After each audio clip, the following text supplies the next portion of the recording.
Good evening. My name's Chuck Iovan, and I will be moderating this evening's meeting of the Planning Board, November 8th, 2023. We have two items on the agenda. The first thing we'll hear is 341, 343 Highland Avenue, and the second one will be 0 Broadway, also known as 235 Broadway.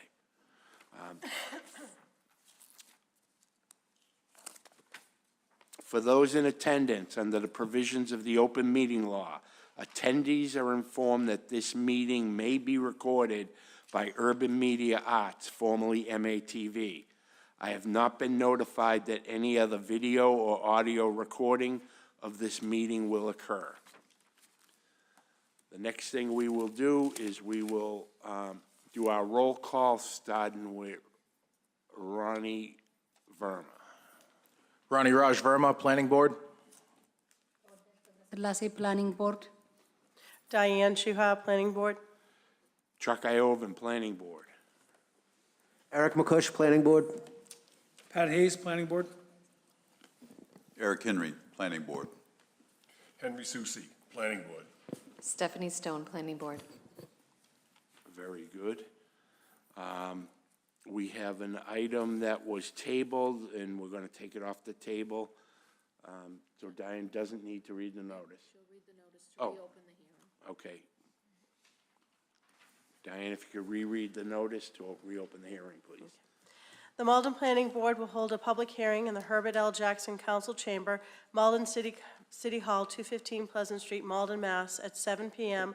on Wednesday, November 8th, 2023, tabled on August 14th, 2023, on the petition of Hai Fang Hong, permit application number RES-038315-2021, seeking a special permit under Title 12, Chapter 28, Section 010DI, D1 of the Code of the City of Malden, to alter and change use of a pre-existing non-conforming property in a Residence A zoning district, namely to convert the vacant storefront to a fourth residential dwelling and to change the use of the building from a three-family dwelling to a four-family dwelling at the property known as and numbered 341-343 Highland Ave, Malden, Mass., and by City's Assessor's Parcel ID number 029140001.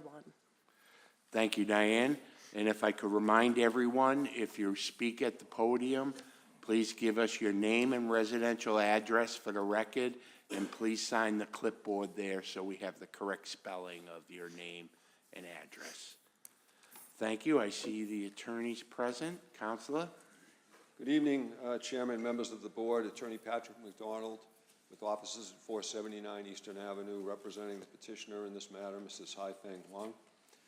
When we were previously before the board at the initial public hearing in mid-August, the matter was tabled, as the board knows, as a consequence of the board having some issues with both the site plan and the proposed floor plan for the new unit, as well as some questions regarding parking in general on private ways that nobody here was able to address or lacked the expertise or knowledge to address, and the board wanted to consult with the traffic department for the city. In addition, the board had asked that the plans be modified to address the concerns raised at that time. Specifically, with respect to the unit floor plan, it originally designated the proposed new unit as being a 3-bedroom unit. The board expressed some concern about that perhaps being too much, too intensive in addition, and asked if a reduction to a 2-bedroom unit would work. We informed the board and represented that it would from the petitioner's standpoint, and we've submitted a revised floor plan for the entire structure, but the only change on it is in what is referred to as Unit 4 on the proposed first floor plan. Originally, the 3rd bedroom for the unit was located in the bottom left corner. That, as you can see on the revised plan, now 2 changes have been made to it. It's now characterized as an office, and in addition, the original plan, because it was proposed to be a bedroom, indicated the existence of a closet within the room itself. That has been eliminated. The room itself, the dimensions of the room itself remain the same. However, the closet has been eliminated, and it's now designated as an office on the plan. With respect to the site plan, it was brought to the attention of the petitioner that it lacked any reference to trash and recycling containers as required by the specifications of the board. And that site plan has been revised and resubmitted to the board. And the plan now contains those, you see depicted on the plan to the rear of the subject property, room for eight receptacles for trash and for recycling, one of each for each proposed unit in the building. With respect to the concerns raised by both the board and some abutters who spoke that evening, Mr. Hogan was kind enough at the request of Ms. Romero to provide some insight and some information to the board and sent an email, and Ms. Romero was kind enough to forward that to me as well. I see that Mr. Hogan's position is that, in general, private ways can be somewhat problematic. They are, in fact, private. They are not generally subject to enforcement or control by the city, unless my reading of his email suggested that unless two conditions might exist. One, if there were potential safety issues in the sense of the inability of emergency vehicles, police, fire apparatus to get down there or to access a private way, then the city might impose restrictions of some kind with respect to parking.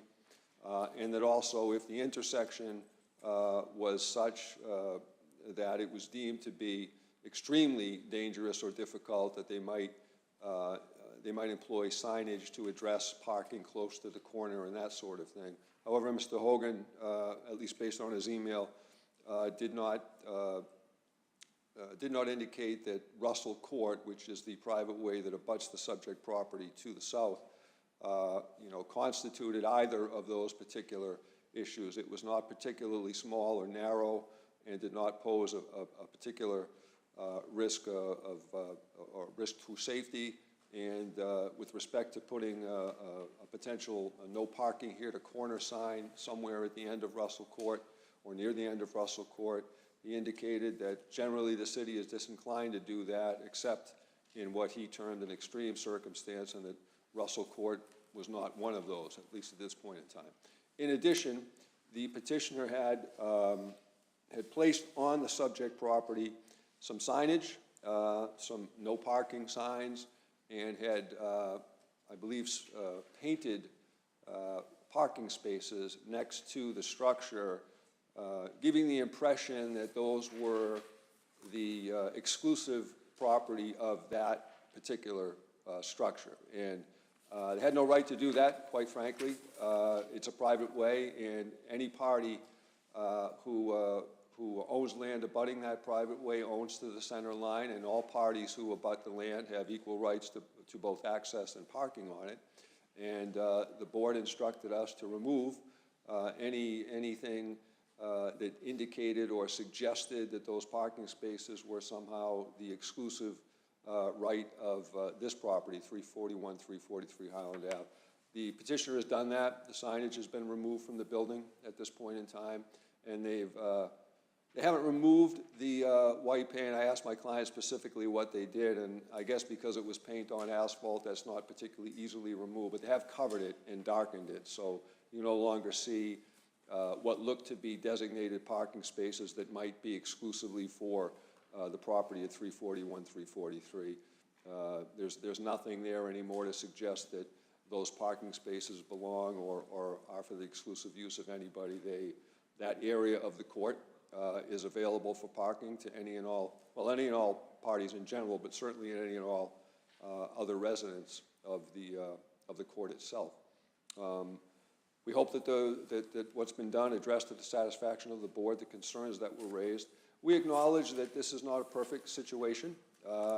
It's difficult, it always is, but I maintain, as I did at the original hearing, respectfully, that I don't believe that this constitutes anything that would be more detrimental to the neighborhood. The conversion of the pre-existing non-conforming commercial unit on the first floor to a residential unit does two things that I think bring the property more in line with the current zoning and what the city would like to see for that area, which is it converts what was a pre-existing non-conforming mixed-use property into an entirely residential property in what is now a Residence A zoning district. And the conversion of the pre-existing non-conforming commercial unit to a residential unit actually technically reduces the number of parking spaces that would be required for the property. If I'm not mistaken, as a 6-bedroom residence with 3 units, 2 of each, and a commercial unit on the first floor, that would have required, I believe, 10 parking spaces under zoning, 1 for each bedroom and 4 for the commercial unit. And if it were to be converted to a residential unit, now that would reduce the required parking to 8 for 2 for each unit with 2 for each 2-bedroom unit for a total of 8. And again, I recognize there is no parking per se on the property itself, but that's the way the property has been for a very long time. And this, as I said, it brings it more into line with what the current zoning is now. By making it entirely residential, it removes a mixed-use property in a Residence A zoning district. And it doesn't exacerbate, at least based upon the technicalities of the zoning ordinance, the parking situation down there. And the petitioner now understands that trying to, again, regulate parking or reserve any portion of Russell Way to itself is not appropriate, and that won't be done anymore, and the signage and markings have been removed so that abutters and any other person who might come to Russell Court is not given to believe that they're not permitted to park there. Petitioner is here if the board has further questions, but I suggest respectfully we've done our best to address the concerns raised by both the board and the abutters at the time, and we'd ask that the board act favorably upon the petition. Thank you. Thank you, Counselor. I do have one question, and I believe you did address very thoroughly the questions that we had at the end of the last hearing. So thank you very much for that. I do have a question, though. Can you clarify again where the people park now that exist in the 3 units that are available now? I know there's a couple spots on Russell Court, but where do the rest park? Because one of the pieces of information we got is Highland Avenue is you can't park on either side during snow emergencies. Do they tend to go up to the BB and park, or do they just drift into the neighborhood surrounding them? I need to ask Ms. Yeah, that's Wong, fine. if she could come up. I don't know, Chairman, for certain where the current residents of the property park, but she may have a better idea. Good evening. Give me your name and address. J1 is 172 Willis Avenue, Medford, for 341 Highland Ave. My tenants is in emergency. They will park on the other side, like the parking lot for the, like they have the space on the other side, the corner, like baseball spot. I don't really know that name, but I know people will park out there. They will park over there. So they park over in the public lot at Pearl Street and Charles? Yeah, I guess, yes. Okay. And you don't reside at the site on Highland Ave? No. You're in Medford. Do you know how many cars are associated with the property at the moment? Salmon is 3 cars. 3 cars at the moment?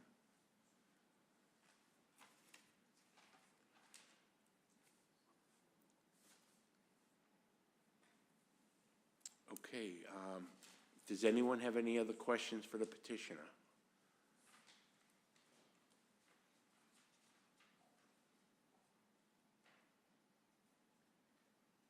No other questions, okay. Thank you very much for answering those couple questions I had. And do you have anything else to present, Counselor? No, I just wanted to, well, yes, Mr. Chairman, just one point briefly. I just wanted to remind the board that this was a grandfathered, pre-existing non-conforming use, that of the commercial unit on the first floor. And if the board recalls, the previous tenant, which I believe might have been a dry cleaner, if I'm not mistaken, had vacated the property a number of years ago. And efforts were made by the petitioner to re-rent, but they were unable to re-rent, and also that was right in the middle of the pandemic, which was a difficult period for business in general, and I'm sure only exacerbated their efforts to re-rent it. And as a consequence of not being able to re-rent it, their grandfathered status has lapsed. It's been far more than 2 years at this point in time. So right now, without the relief they're seeking before the board, they can't use that section of their building for anything at this point in time. And that's not a typical situation where they have no other option, but in this case, they truly do have only this option. If they can't get it to be residential, they're not going to replace the former commercial tenant at this point in time, and it would result in approximately 25% of this structure being unusable, or at least lawfully unusable. So I hope the board would take that into consideration as well. Thank you. Thank you, Counselor.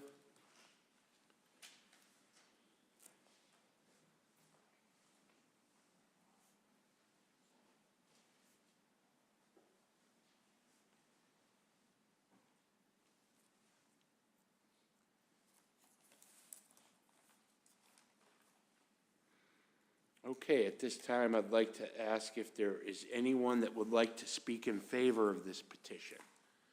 Anyone to speak in favor?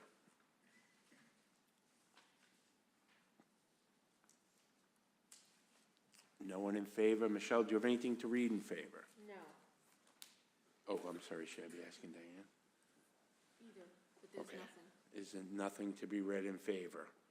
Seeing no one else that would like to speak in favor, I declare that part of the hearing closed. Is there anyone that would like to speak in opposition to this petition? Anyone in opposition?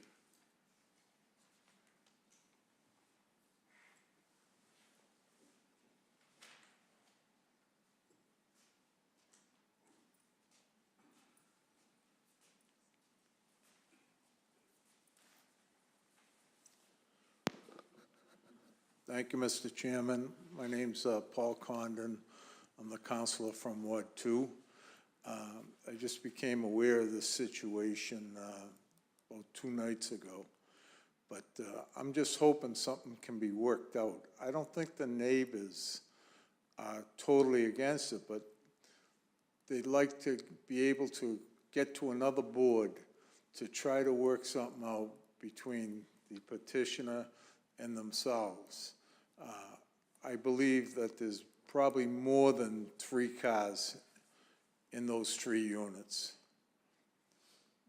The petitioners I was talking to seem to feel the same way.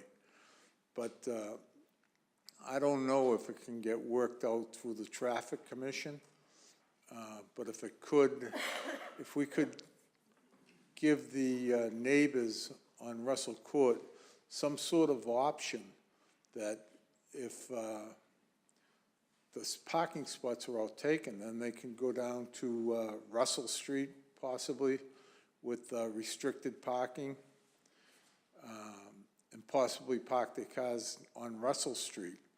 Or I would even ask the Traffic Commission if they could remove, there's one hour parking sign that if it was removed would free up about 3 or 4 more spaces. And I don't know if you can put some sort of restriction on it that they'd be allowed to do that. Okay, and where, do you happen to know where that 1 hour parking is? Yeah, it's closer to Wentworth Street.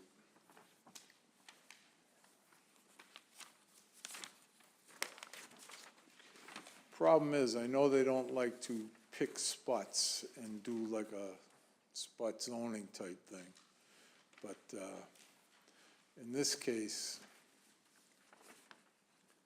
So it isn't, Yeah, I mean, it isn't 1 hour parking in front of what used to be the dry cleaner? I think there is. So like if you go from Russell Court up to Wentworth, I think there may be one, possibly two signs at the most.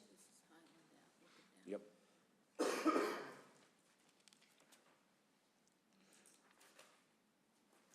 I'm just hoping that the neighbors and the petitioner can get together and work something out here, because the petitioner certainly doesn't own those spots. And I think it does have a little adverse effect here. There's a big difference between people dropping off stuff at the cleaners versus a two-bedroom apartment that could have 2 or 3 cars.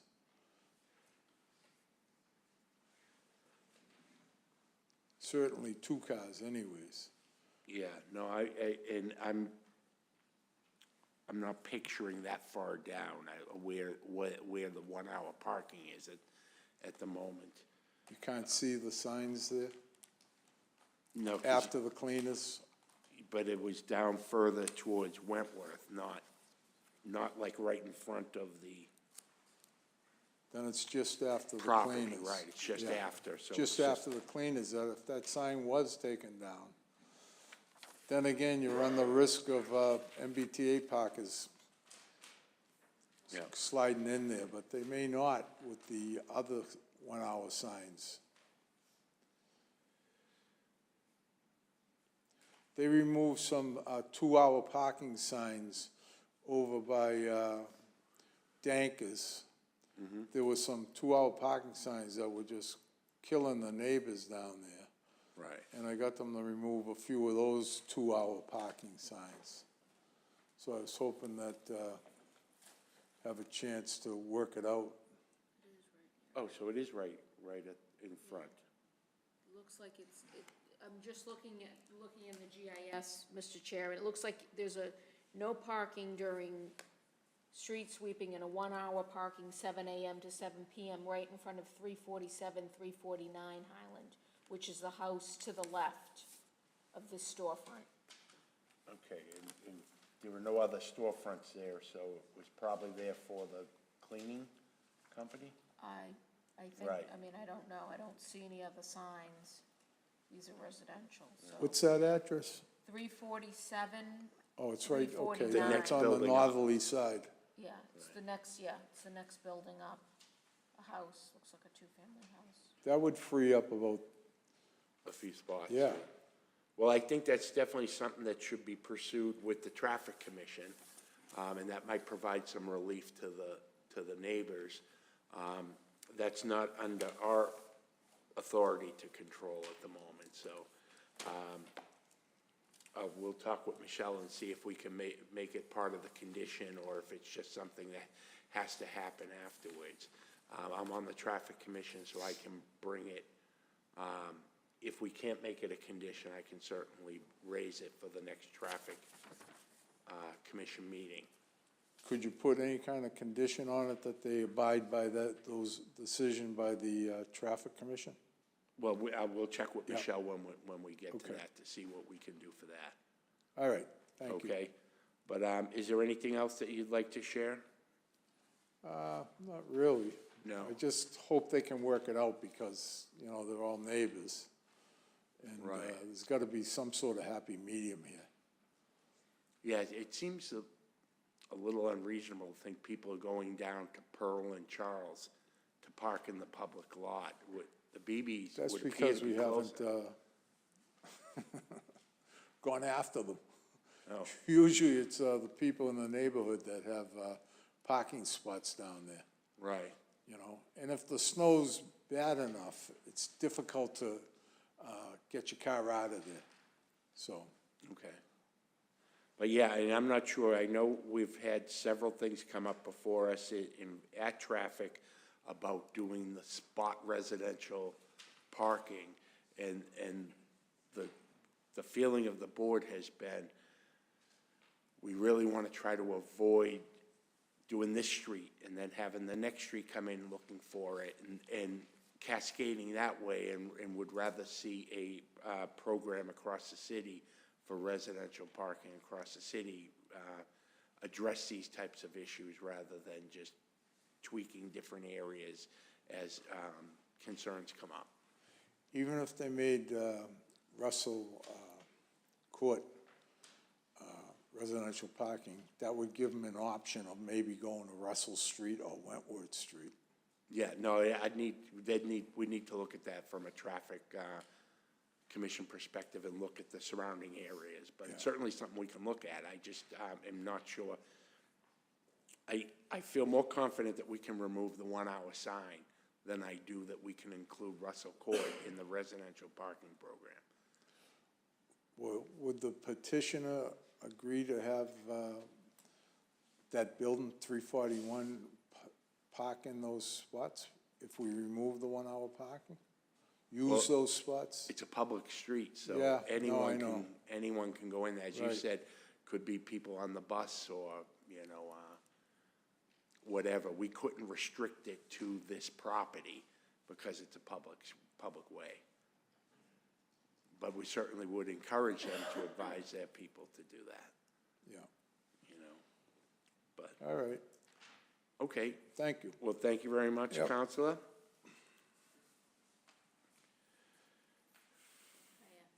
Yeah, go ahead. For the board's reference, you do have your package from last month, and one of the pictures that I had included does show in the corner of the picture the signage that we're talking about. So if you look for the picture that's the corner of the house and that you can see the private way Russell Court sign, it's right on the far left of the picture. You can see the signage. Can't read it, but that's the signage we're talking about. That's basically in front of the next house. So it's this full-size picture. Okay, I was under Yeah. the assumption, Michelle, that they were, It's this sign here. yeah. I thank you for pointing that out. I was under the assumption that they were talking further up the block. Yeah, it looks like it's right next. When we looked at the Google, the GIS map, it looked like it's right next door, in front of the next door property. I don't have a picture of that, but you can see the sign in the distance. Okay, thank you. Is there anyone else that would like to, I'm sorry, Eric Henry, I saw you weigh in here. Thank you, Mr. Chair. Was just a quick question. To your knowledge, no one has approached the Traffic Commission with regards to this petition? Not in my Not time. the petitioners or the, no? So they were here in August and they didn't take these initial steps on their own. Did we ever hear back from traffic on this? We heard back from the parking department. It was, and that's in your package from Ron Hogan. And Ron is representing the parking department here, okay? Yes. Yes, and he also used to be on the Traffic Commission. Okay. I do want to add too, Mr. Chair, I do have pictures, they're not in the package, but I had taken pictures of the whole neighborhood. Across the street, so opposite the street, opposite the property on Highland Ave, there is posted 2 hour parking, 7 a.m. to 7 p.m. So there are parking restrictions on both sides of Highland.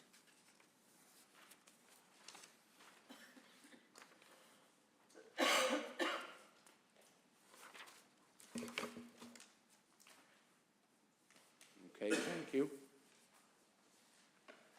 Okay, you're all set, Eric? I am, thank you. Thank you. Is there anyone else that would like to speak in opposition to this petition?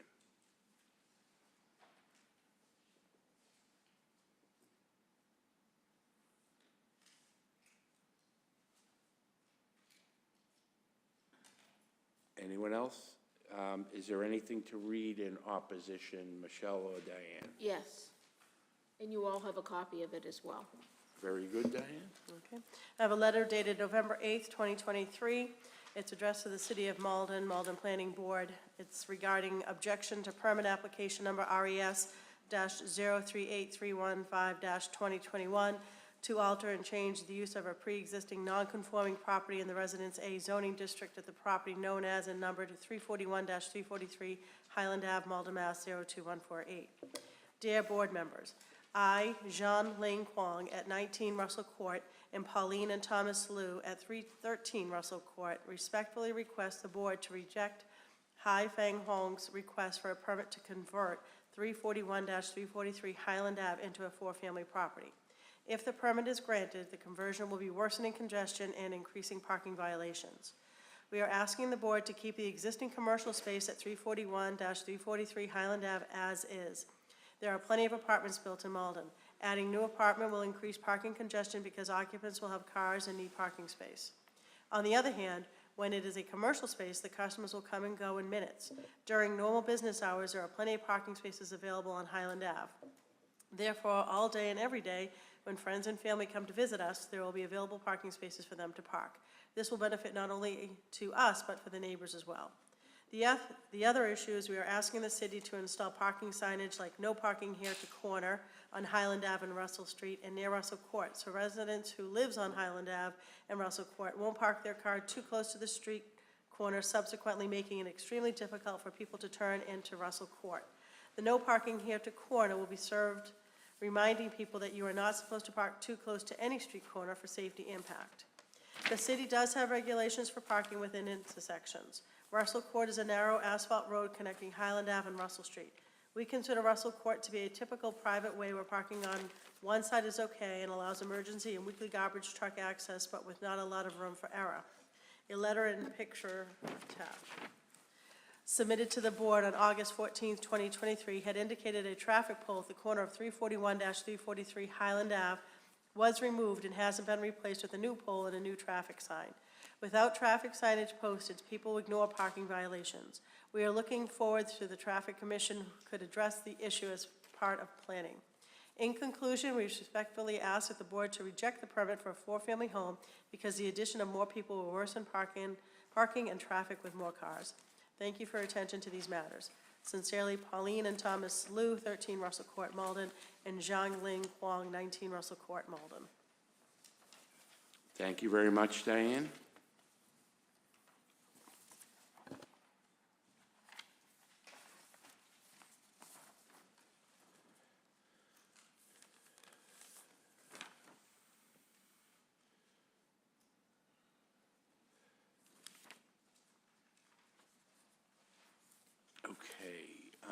And there's nothing else to read in opposition?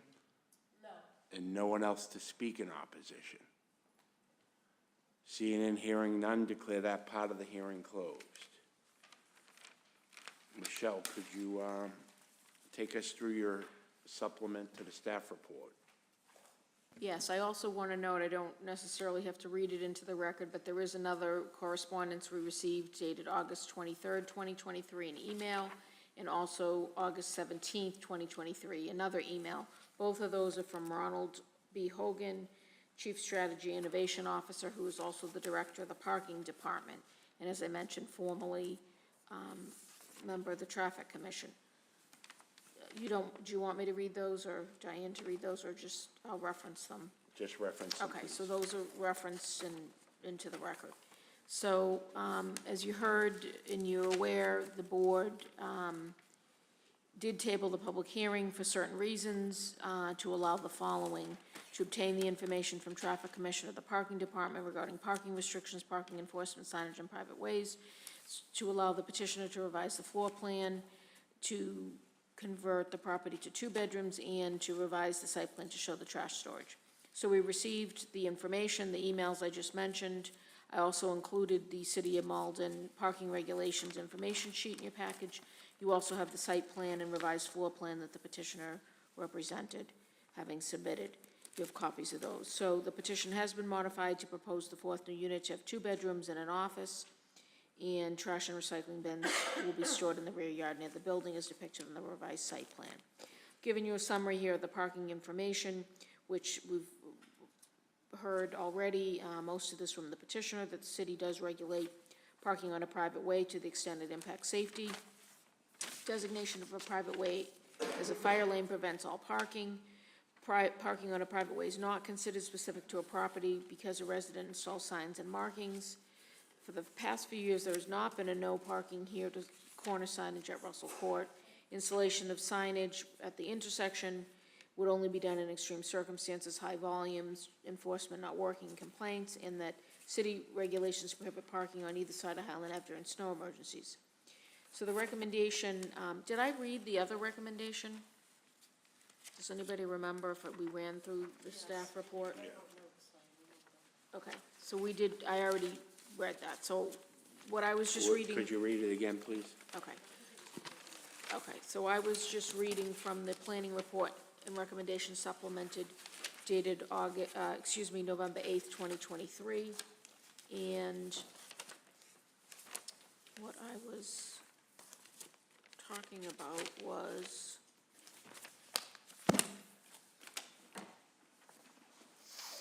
just give me a chance here to find it.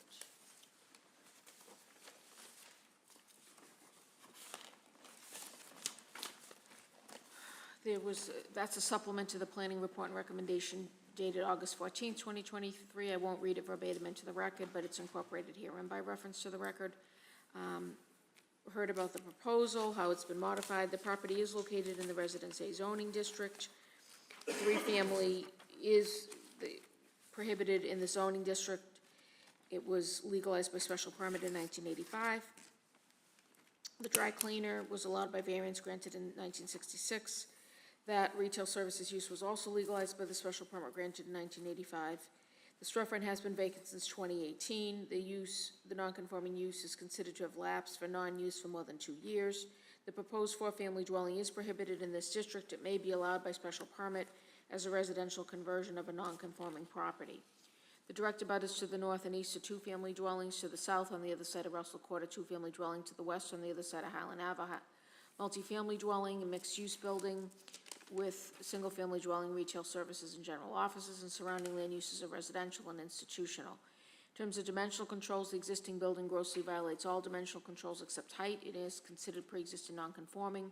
The proposal increases the existing violations of density and open space and maintains all other existing violations. Giving you the breakdown here of the deficiencies. In terms of parking, the existing three-family requires 4.5 parking spaces under applicable requirements. There's no parking on site, so it's 100% deficiency. The property is considered pre-existing non-conforming. For the former retail services use, the parking requirement was 4 per 1,000. So I believe that means,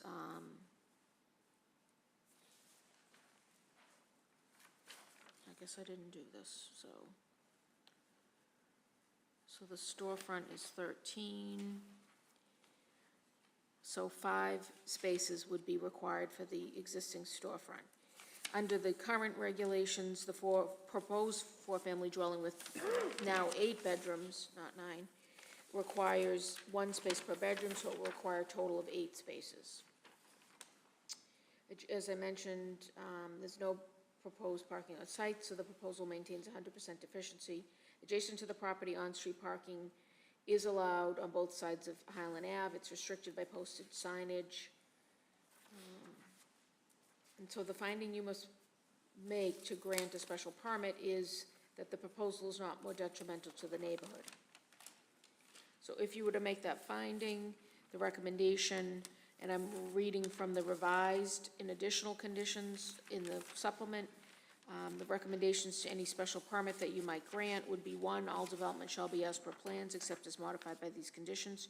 2, the maximum number of bedrooms is 8. 3, basement may be used for storage, utilities, laundry. Bedroom or residential living space is prohibited. 4, no building signage or pavement markings that restrict parking on Russell Court are allowed. It sounds like they've removed those. You asked about a possible condition regarding a petition to the Traffic Commission. You could, add that as a condition that the petitioner petition the Traffic Commission. You can't require the Traffic Commission to do anything. You could ask this petitioner to file a petition with the Traffic Commission. I would recommend that you specify exactly what you want the Traffic Commission to consider. For example, file a petition with the Traffic Commission to remove the 1-hour parking sign adjacent to the property, to install no parking here to corner sign adjacent to the property. Those were the two things I heard. So again, you want to be very specific if you're going to put that type of condition. And if we're gonna do that, why don't we add in,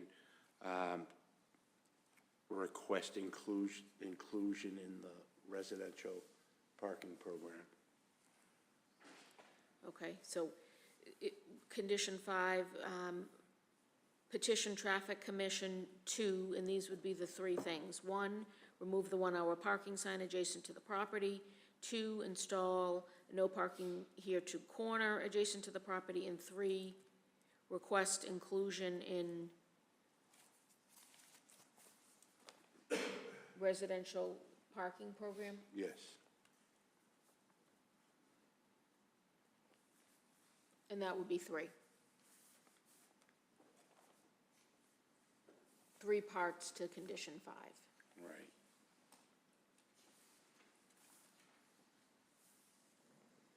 Now, this is just they petitioning the traffic commission to do these things. They may not Right, it's do no them. guarantee, Right, correct. And I believe they file that petition and work with the city councilor to do that when they go before the traffic commission.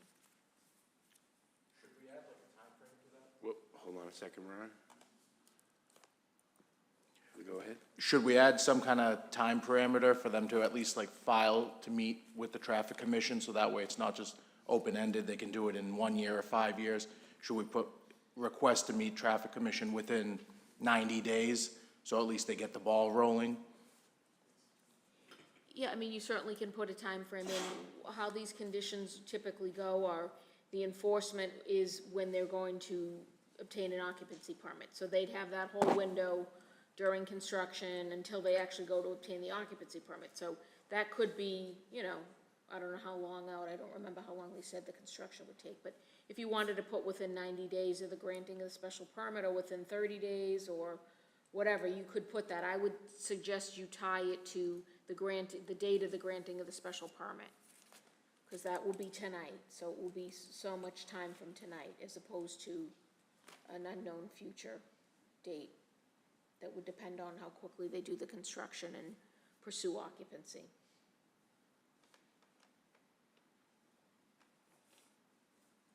Would you like to add that, Ron? Yeah, maybe something along the lines of, within, you know, at least file to petition to meet with the traffic commission within 90 days of granting the special permit, so that way they at least get the ball rolling, and then however long, you know, they have to take to meet traffic commission.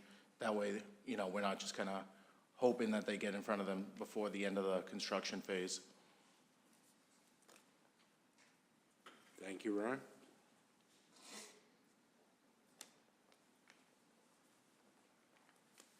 Okay, so I'll add that to the beginning of the condition, within 90 days of the date of granting of the special permit, comma, petition traffic commission to do those 3 things. Yes.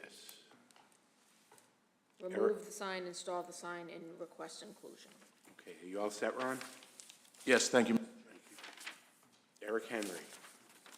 Thank you again, Mr. Chair. I was just curious, you know, from the procedure, our recommendation supplemental, planning staff should obtain information from the traffic commission and or parking department. It seems that we did reach out to Mr. Hogan.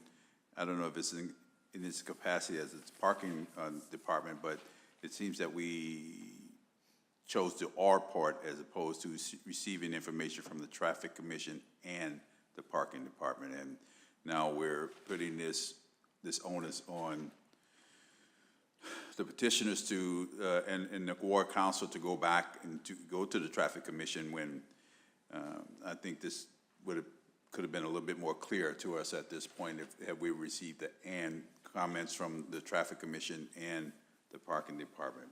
Right, but at the time we were looking at it, it was deemed that the parking department was the correct avenue to pursue that would give us the answers with regard to Russell Court. The fact about removing the 1-hour parking wasn't on the table until the councilor brought it up, nor was it being included in the residential parking program.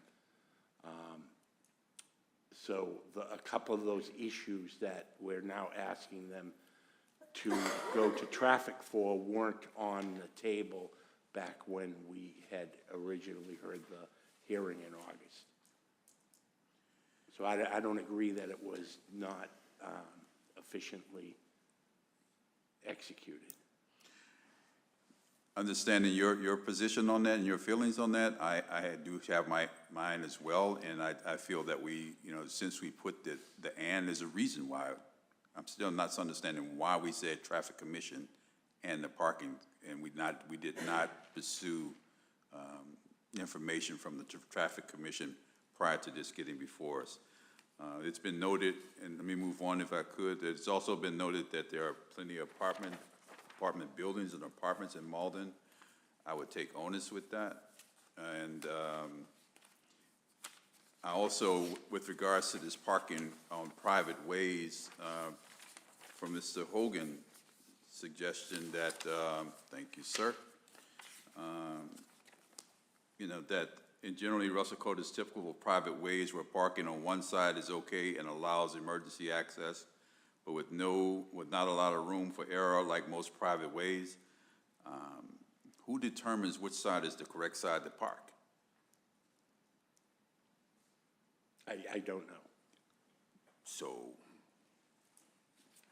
the people who are opposite on that private way, they could also park on this private way, so it's, and they have just as much legal right as the petitioner does. Right, but as I understand it, what would happen, if I understood Ron's email that he sent, if people start parking on both, they would have to make a call and there would be a determination of an evaluation of what was going on and what were the safety issues.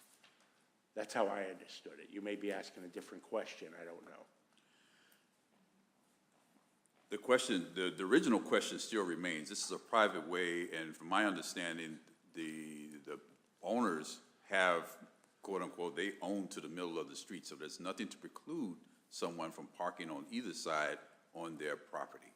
And we've had this come before us, and from my personal opinion, it is still unclear as to, with regards to how parking is treated on private ways. And so with that, sir, I'll yield. Okay, thank you. Eric McCush. Thank you, Mr. Chair. I know the council had mentioned they had wanted to, the commercial use had expired. They had tried to bring in some different commercial businesses, but they actually had never, this is more of a question for Michelle, they actually never submitted any applications for, to put in any sort of business there. That's correct, right? I think so. I think you had asked me this last time, too. This particular petition was filed electronically, and it, I believe, was lost in the pipeline, because it was, the date of the filing was 2021. And I believe I had looked this up, but let me, if you just give me a minute, I'm going to look again. I think I had looked up to see which permits, if they had filed permits. And if they had filed a permit for the same type of use of retail services, which is what the dry cleaner was, they could have just been able to occupy that under the special permit that I referenced. If they wanted to change it to residential or office, those are the only options in Residence A. They would have needed to come for a special permit, and to my knowledge, no special permit was filed. But I'm just gonna double check, because I think I had looked this up before, and I'm trying to remember what we found. Well, just to follow up on that, Yeah. they could still apply for a special permit to put in, like, let's say, a barber shop.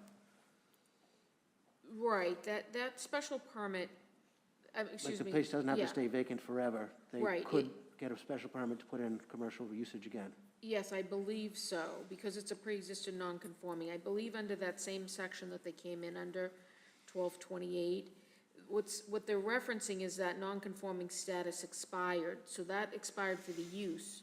But I don't believe it expired for the property. It's still considered a pre-existing non-conforming property, but Building Commissioner Nelson Miller is here, I think, so I'm not sure, Mr. Chair, if you want to ask him that specific question while I'm looking this up. Okay. He's the one that makes that determination.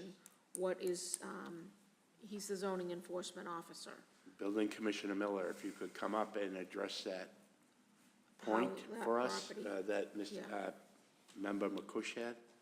I'm sorry, what's exactly the question?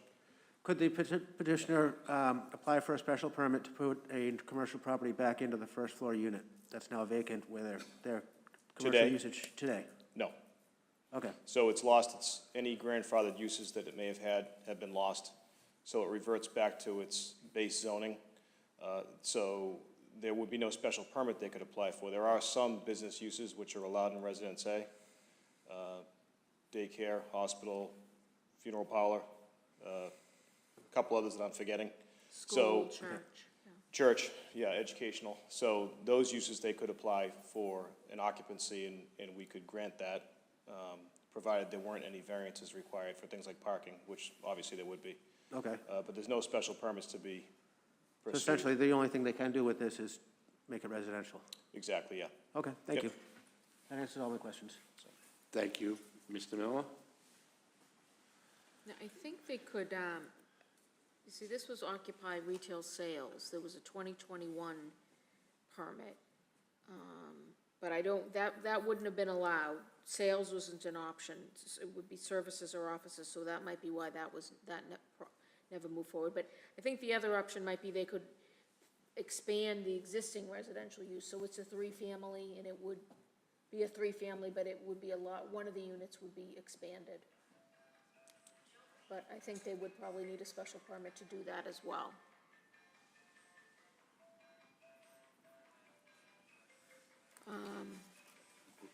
But if I, Hold on a second.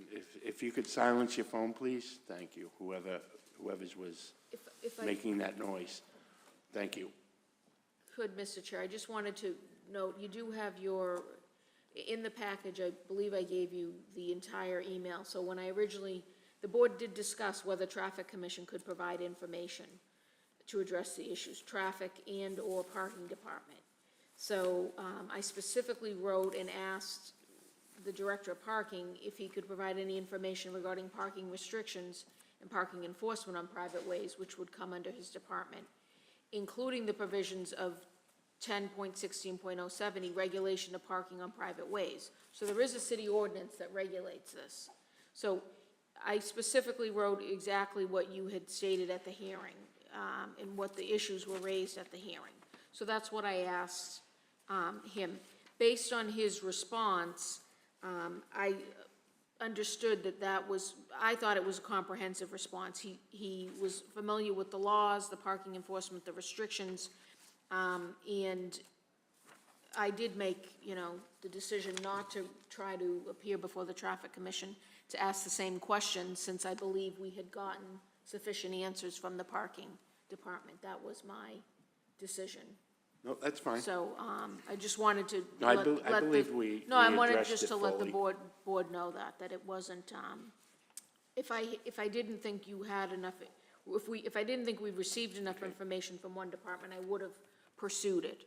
And I actually did do a follow-up question too that you have here as well, to make sure I was clear, or we had clear information to give you. Okay, thank you. Is there anything else you need to add there, Michelle? No. Does anyone have any other questions for Michelle?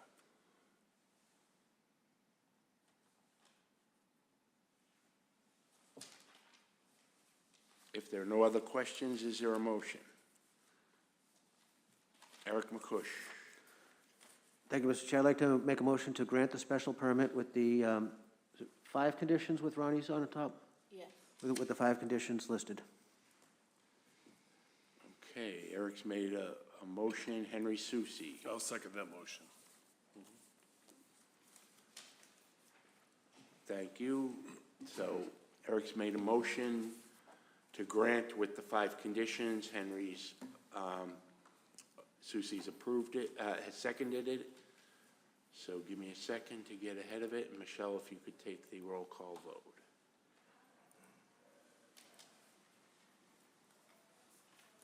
Okay, go ahead. Diane Shuha, Yes. Tawadej Geber Selassie, Yes. Patrick Hayes, Yes. Eric Henry, Yes. Eric McCush, Yes. Okay. Henry Susi, Yes. Yes. Stephanie Stone, Yes.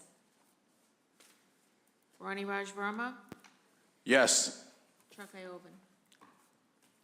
Yes. So that passes 9-0. So the special permit's been granted with conditions.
Last time I wore a mask.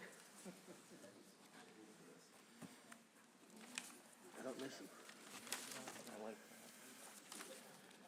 Oh, I was freezing. I was like, man, Jesus.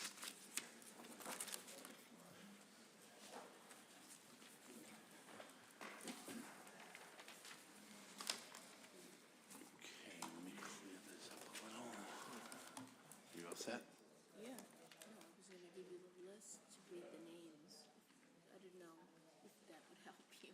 No, for some reason tonight I can only have 2, where sometimes I can get up to like 6 at one time, so I have to bounce back and forth. Now, I know who the order is and stuff, it's You know, just, I was waiting for you when I didn't see the name light up, I didn't wanna call it. okay? Okay, the next item on the agenda is 0 Broadway, also known as 235 Broadway. Diane, could you read the notice, please? The Malden Planning Board will hold a public hearing in the Herbert L. Jackson Council Chamber, Malden City Council, 215 Pleasant, Malden City Hall, 215 Pleasant Street, Malden, Mass., at 7 p.m. on Wednesday, November 8th, 2023, tabled on September 13th, 2023, on the petition of Massachusetts Electric Company, doing business as National Grid, permit application number CMID 056676-2023, seeking a special permit under Title 12, Chapter 28, Section 090 of the Code of the City of Malden to allow a utilities facility as the substation structure, namely to construct a new control house containing 2,332 square feet and to install and/or replace various substation-related equipment at the property known as and numbered 0 Broadway and also known as 235 Broadway, and by city's assessor's parcel ID number 153501102. Right now.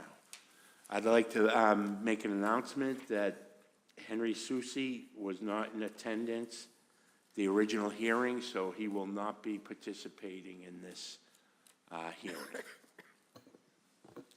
Thank you. What's that?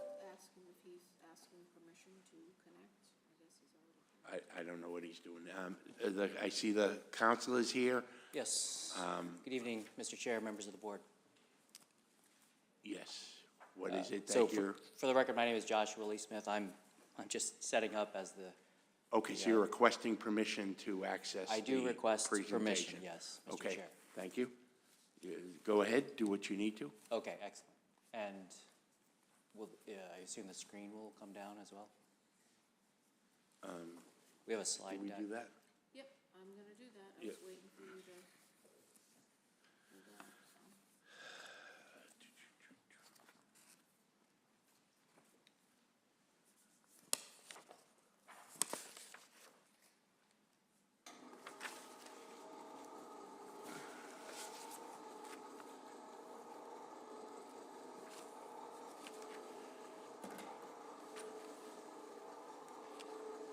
Can you show me how do you convert it to?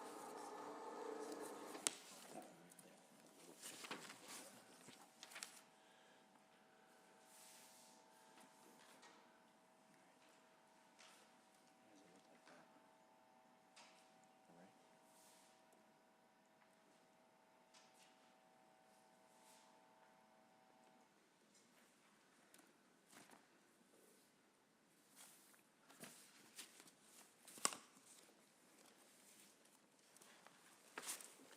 All right. Mr. Chair, if I may, we have some hard copies that we'd like to Okay, hand out feel to the free. members. Yep, That's okay?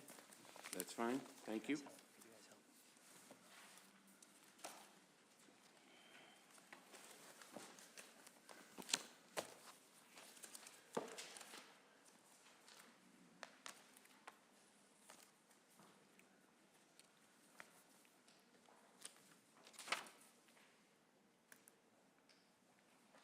Thank you, sir.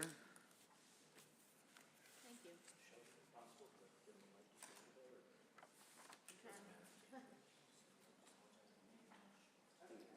We'll see what we can do.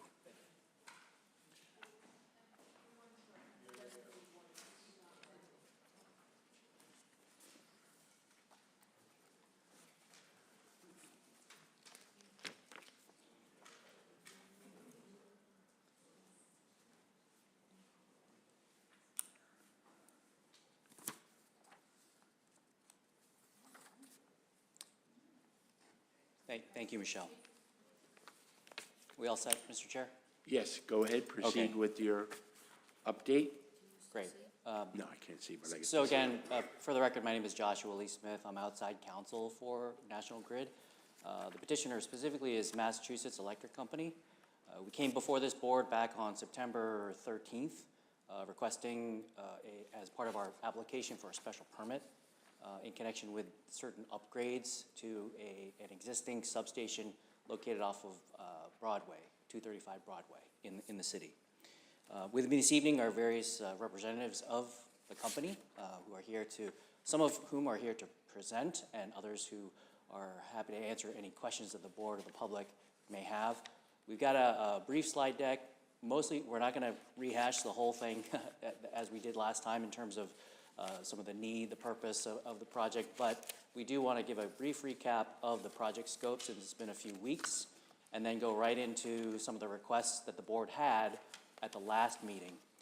In summary, some of the items that the board had requested pertain to public safety, as well as the existing trees that have been removed and trees that are to be removed as part of the project, the stormwater facility or component of the project, as well as the fencing.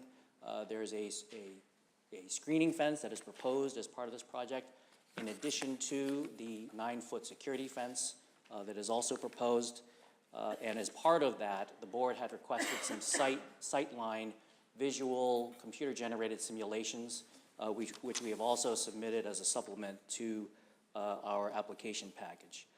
Lastly, there was also some requests concerning the lighting the board wanted to make sure that lighting, there would be no negative light impacts with respect to the project. So we're going to run through that. Here, obviously, this is an aerial depiction of the site, the existing substation. The project involves the development and expansion of the substation yard in the northerly portion of the yard, which is currently that grassy area towards the top. And surrounding the site are a mix of woodlands to the south, as well as the company's distribution line corridor, as well as residential properties to the northeast, as well as to the west. There are various businesses, including an auto body, doggy daycare, and I believe a restaurant. So again, just a very quick recap. The company's proposing an expansion of a portion of the yard, about 9,700 square feet. There'll be crushed stone fill that will be incorporated as part of that project. And there's one building that is proposed as part of the project, a new control building that needs to be installed. That building is about 2,200 square feet in size, as well as a service station transformer. Here's another aerial depiction, and as you can see here in orange, that is the footprint of the new control building, again, about 2,200 square feet in size. And I'll remind the board that this is an unmanned substation. This is not an operations site where you've got personnel coming in and out every day. This is typically an unmanned substation with very minimal traffic to and from the site. This graphic here, this was not included as part of the original submission. This is in response to the request pertaining to the trees. The green area there shows where the expansion is in the northerly portion of the substation yard, as well as that identifies certain trees that either have been removed or will be removed as part of the project. So there will be some trees have been removed already, and there will be a couple of additional trees in the northerly portion of the site. In the easterly portion of the site that is along the swale, there will also be some additional trees and vegetation that needs to be cleared out in order to accommodate some of the work in connection with the swale. This here is a color-coded depiction, obviously, which makes it a little more clear with respect to some of the main improvements. The non-substation related improvements, including the security fence. You can see that's in red. There's another, the screening fence is outside of that. That's in sort of magenta purple, those dashed lines. And the blue area, that constitutes the area pertaining to the stormwater facility. And again, the orange is the existing control house. Again, I think there was... Excuse me, sir. Yes, so Mr. for Chair. that one, the green, does that represent new plantings, or is that just? Not new plantings, no. No. There's Is no... there anything there right now? Loam and seed. Loam and seed. No, thank you. So there was some feedback from the board that some of the visuals in terms of the plans that we had displayed last time may have been a little bit difficult to read. So these are just some zoomed in depictions of various portions of the site. So this is the northwesterly portion of the site, again, alongside where most of the businesses are adjoining the property. This is the northerly and northeasterly side where we have most of the residential properties. And this last area here is focusing more on the northeasterly side where the stormwater facility is located. And we've got our VHB's and civil engineer of record who's going to explain a little bit more about the swale. Good evening, Mr. Chairman. Chris Iannuzzi, representing VHB. Simply put, the swale... And the address, sir? 1 Cedar Street, Providence, Rhode Island. Thank you. The swale will replace the swale that was once in the same location back when the substation was originally constructed. It has been designed to intercept runoff from the northerly portions of the properties to the north and deter runoff from entering properties to the east along Coleman Street. it will discharge to a shallow water quality basin where it will then overflow into the municipal system.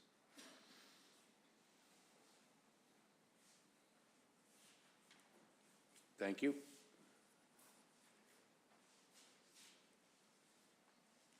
Richard Rennie, National Grid Project Manager, 170 Data Drive, Waltham, Massachusetts. This is a vendor depiction of the improved 12-foot sound barrier fence that is being offered along the residential line such that we will meet the board's expectation that for the most part the residences will have their view blocked of the interior of the substation, as well as by going to a sound wall that will reduce any sound mitigation to the neighbor's property. What we're depicting here is a 12-foot sound wall. We will be offering the premium version of this fence, which is a textured version, but has two color options to it of their choice. This next slide is the premium version is the Tough Barrier Plus, which has a increased sound mitigation factor because it has an interior core to reduce the sound that is mitigated across the fence. In this case, that particular, we reran the sound study for the area along the residences, and in that case, it was below the required 50 dB limit for nighttime use and within the 75 dB limit during the daytime. It's actually well below that on the residences side of the fence with this new sound barrier. So this was the two basically colors and the premium type of fence. The fence you're seeing here is the lesser grade. It's kind of shiny. We thought that wouldn't be as nice as the textured kind of wood type of thing. So we discussed that with the residents during one of the meetings we had since the September 13th board meeting, and they seem to be, I won't speak for them, but they seem to be acceptable to this fence. Again, it's 12 feet tall and is the premium version of the fence. Any questions on the sound wall? That was one of the concerns of the board last time. Okay. No, it looks like this addresses the concerns that I had anyways. This is the Michelle? Could you just specify, because I wasn't clear, so what's the name of this fence? Is it called Upgraded Finish Level Tough Barrier Plus? you can see. What should sorry. we call it? It's called the Tough Barrier Plus, which is that right-hand depiction up on the, and that's their premium version of this sound barrier. Okay, so this upgraded finish level, that's not what it's called? The No. textured? So when do you go back to this other one, the two top colors are in a kind of wood pattern as opposed to the shiny lower colors. Okay, so it would be called the textured Tough Barrier Plus Correct. fence by Ale, is it Ale Sound? Yes. Walls? Okay, thank you.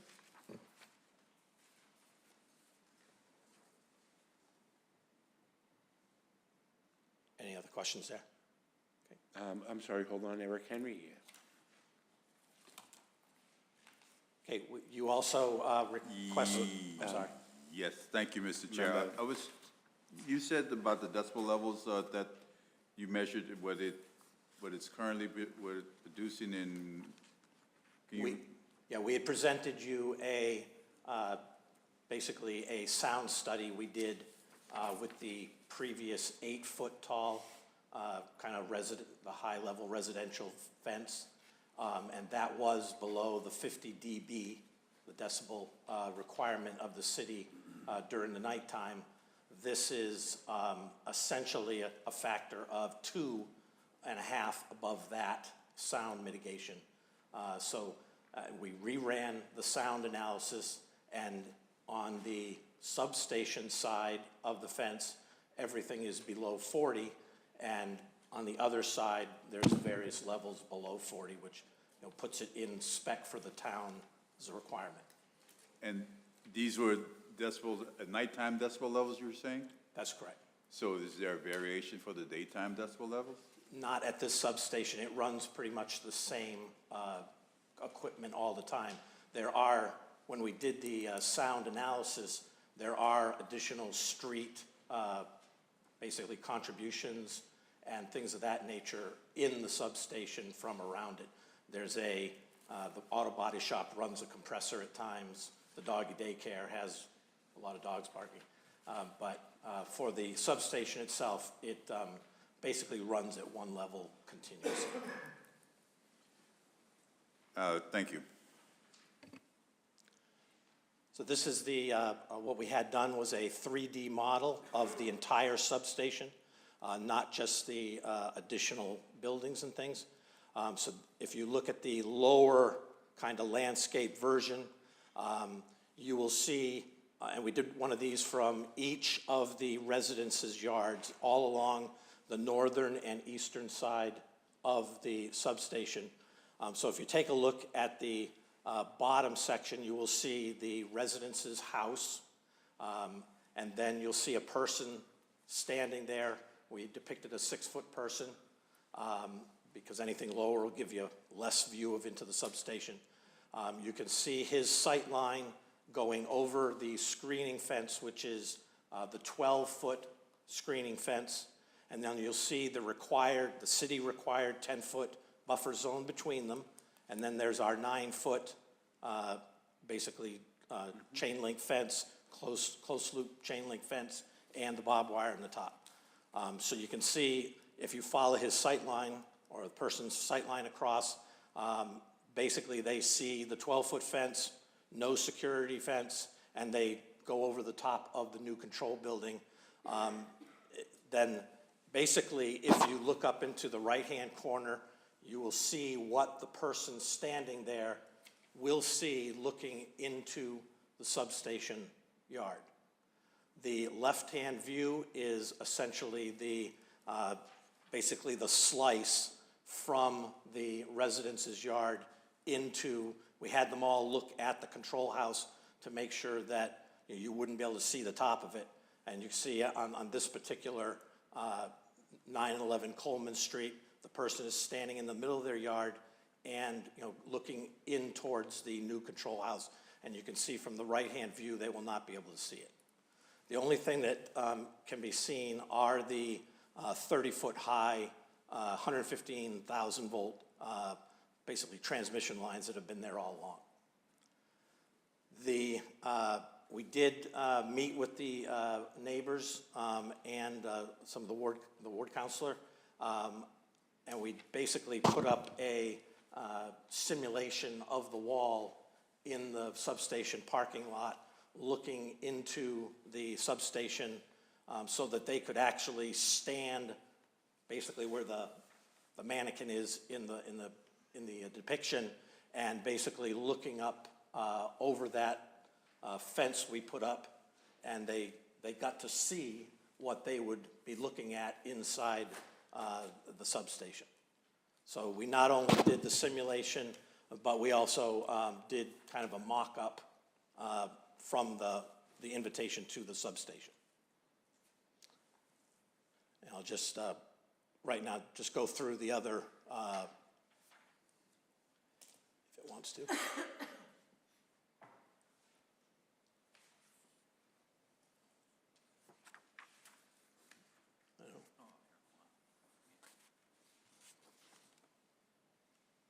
Sorry about that.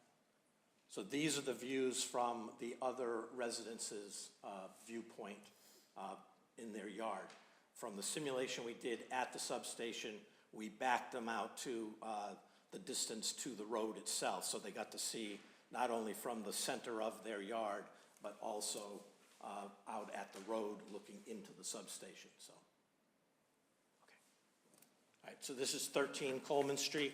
You can also see that they basically see it just the tiny tip of the top of the 115-volt structures. This will be 17 and 23 Coleman Street. Again, the only thing they'll be able to see are the 115-volt structure. 29 Coleman Street, same thing.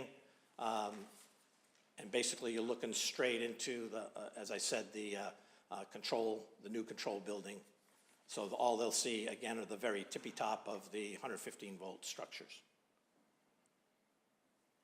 This is from 41 and 43 Coleman Street. So you can see from the sight line, you know, their site will be well above the top of the new control house. And they'll be seeing, again, just the structures for the 115-volt lines coming in. Any questions on the sight line study? Okay. No, thank you. The board also, last meeting, had a question about the lights on the new control house. So this is a light study we had done. The control house has basically two entry doors, and the only lights on that building are basically very low illumination step safety lights that point downwards. So you can see there's basically a level of lumens over on the left-hand upper section of this drawing, and you can see that basically there's kind of like a cone that goes out, and you're down to, you know, very, very small 10 lumens. You know, it's less than a very small flashlight out by the residence's borders. This does not take into consideration the 12-foot screening fence that would also additionally block, you know, light coming from it. So there should not be, and just to compound what we said last time, this is unmanned station. The only time these lights are turned on at night, if there's a failure of equipment or a loss of power where they have to go into the control house to mitigate that situation, get the lights back on for everyone. Any questions on lighting study? No, Okay. no questions. We had a lot of questions last time about electrical safety, which obviously makes sense in an electrical substation yard.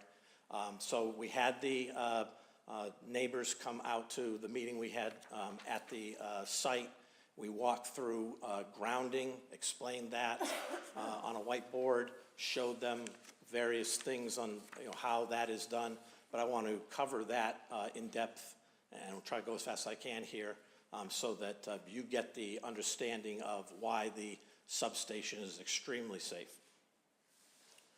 This is basically how the grounding grid works in a electrical substation. You can see this is just a depiction of a 3D model of basically different types of equipment, transformers, the lines coming in, fencing, that sort of thing. And you'll see that there's a down on at ground level, and in the real case, it's 3 feet below ground level. We have basically a square grid pattern. These are 1/2-inch copper cables that are buried 3 feet into the ground. And I'll explain how that works as I go on here. But that is one of the essences of protecting not only the people inside the substation, but people outside as well. So again, this is that copper grid, which is buried into the ground, is also connected to copper stakes, which are driven sometimes 10 or 30 feet into the ground, which connect to that grid. And then every single piece of equipment, including the security fence, is attached into the ground to that grid. So the goal here of that grid is to ensure that the best path for electricity to take is down into the ground and not into someone. That's the one nature of the safety, you know, at the substation. So there's essentially two major pieces that constitute the safety, electrical safety inside the substation. One is that ground grid. Well, I'll explain that a tiny bit more as we go on. There's also 3 feet that goes on both sides of the fence, the security fence, so that, and I'll explain the stone in a second as well. But on 3 feet on either side of the security fence is this 3 feet of crushed stone and a grid, the ground grid that goes out there as well. That means people outside of the substation walking towards the substation, or people inside the substation, if someone were to climb the fence, are all protected. The second, probably another major safety item for the substation is that we do have a 3-foot layer of crushed stone on top of the ground grid. That crushed stone acts almost like a rubber mat. It provides an infinite resistance to standing on it. And what I want to basically point out is there's 2 ways you typically get electrocuted.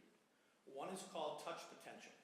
If this is a tree, a fence, a piece of equipment, and it has lightning going through it, electricity, if it's from a failure or something that is putting electricity on something, and you touch onto it, typically out in, basically you see this with like the kids get shocked at a baseball game or something like that.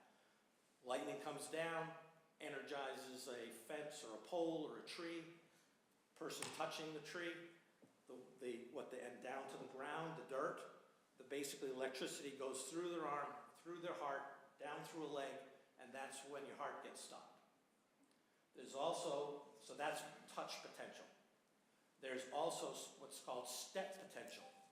Same thing, electricity hits the tree, spreads out into the ground, and I'm walking along. What's closer to the point of contact is going to be a higher voltage. Comes up through my leg, through my body, and my back leg will be at a lower voltage since it's further away from the strike. So you get basically electrocuted either way. What the ground does, what the crushed stone does, is it basically prevents that path from your foot down into the ground. It's exactly like standing on a big rubber mat. And if there's anything that I could possibly touch, that's connected down into the ground, basically to the ground grid, and that's the path that the electricity takes. So even if I touch this, the electricity has a better, quicker, and that's resistance.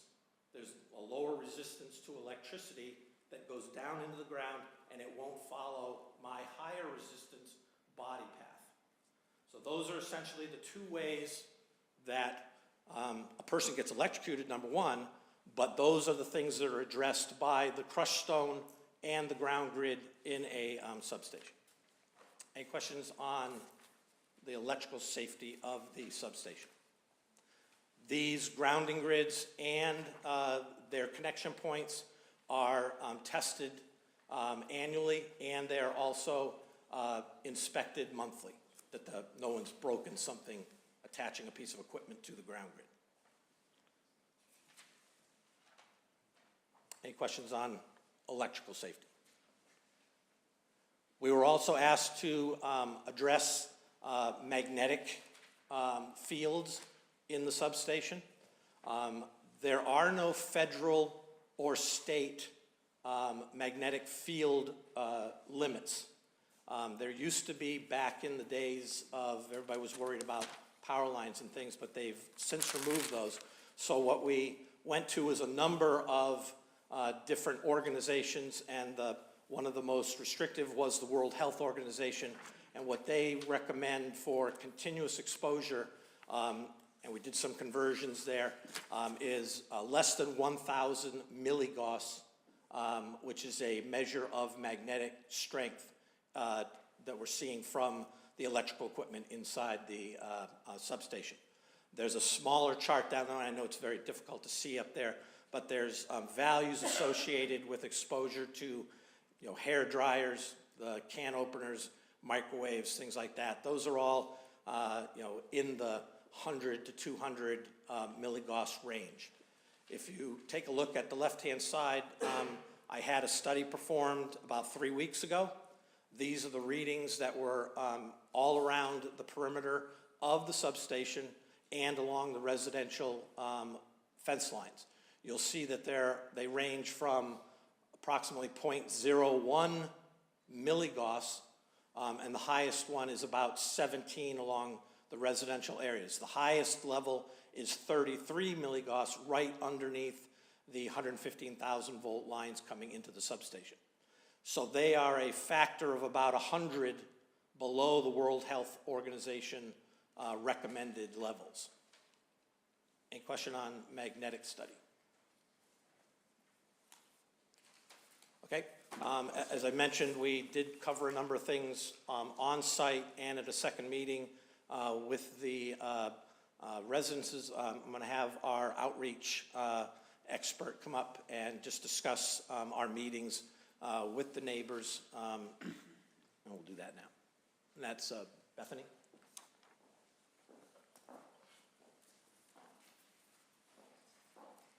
Good evening, Mr. Chairman. My name is Bethany Rocha. My address is 100 East Ashland Street, Brockton, Mass. Thank you. This is just a summary of the outreach that has been done at this substation for this specific project. Prior to this project, there was a fencing project, and there was additional outreach done for that. This project outreach started in March of 2022. In September, we had an in-person neighborhood meeting where they discussed their concerns. The team brought them back, and we went over them, and then there was a vegetation and fence notification, and then the drainage update letter was to address some of the concerns that were brought up in this meeting. And then we had another fence and project general update letter to let them know how the project was progressing. And since the last planning board meeting, we've had 2 in-person neighborhood meetings. And I did some door-to-door outreach after that just to get in touch with the neighbors. And community outreach is really important for National Grid, and I believe I've indicated, and I think that the neighbors know that I'm always open for mutual communication both ways. Once the project begins, when it begins, we will be doing outreach to a further radius, not just the direct neighbors. Thank you. Thank you.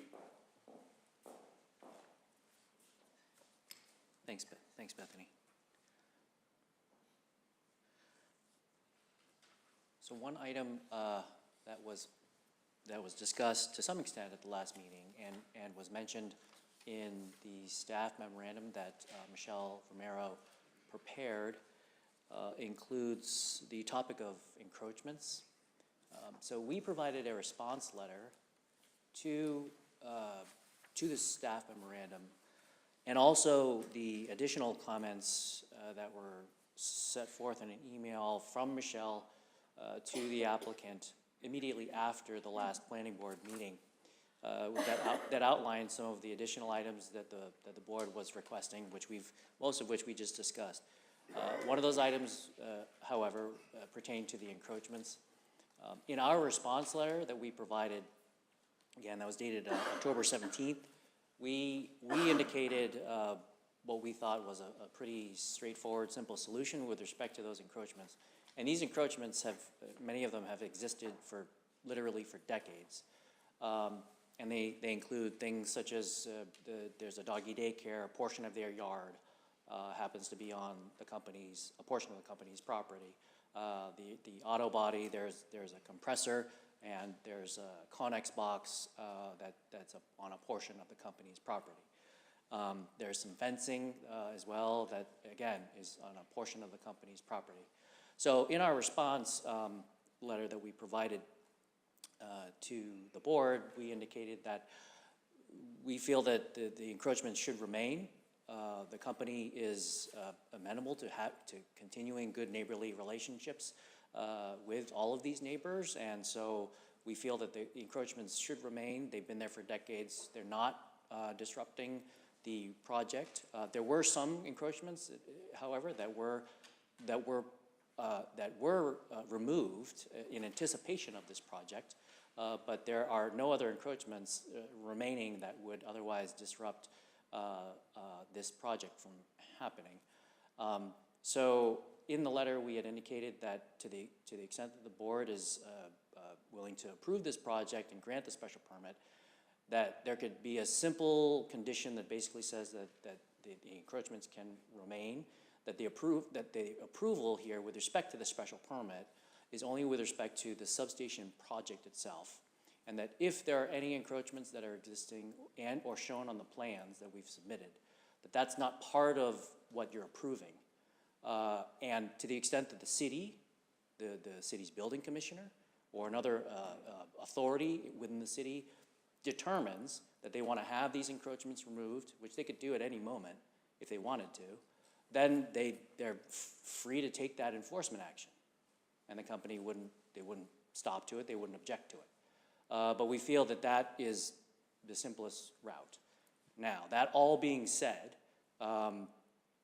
we understand from the subsequent staff memo that we recently received from Michelle that there's still a condition that the encroachments would be removed. So there was some language, and I think it's condition number 5 that's set forth in the staff memo. We took a look at that condition, that language. To the extent that the board, in fact, does want to have the encroachments, either some or all the encroachments removed, then we offered some revised language which would accomplish that. That's in the alternative to the language that Michelle had provided. It still does what I think is might be requested here by this board, which is to have some or all the encroachments removed. But what it doesn't do is require some type of agreements that need to be in place with the neighbors, which I think is probably a low probability of happening. And but it does get to the point of if Grid has to send notices, then they can do that. As long as the company is continuing to work towards exercising its enforcement rights with respect to those encroachments, then the project can continue to proceed. And I can't underscore enough how vitally important this project is. This is not a nice to have project. This is an absolute essential service, which is necessary for the city and reliability for the city's electric service. So again, and that language is part of the packet. I think it's the last page in the packet that I handed out. Again, we think it's pretty straightforward. It accomplishes, I believe, the spirit of what Michelle's memorandum indicated with respect to the encroachments, but at the same time, it doesn't put at risk the company's ability to be able to build this project. So I just want to point that out and happy to answer any questions on that.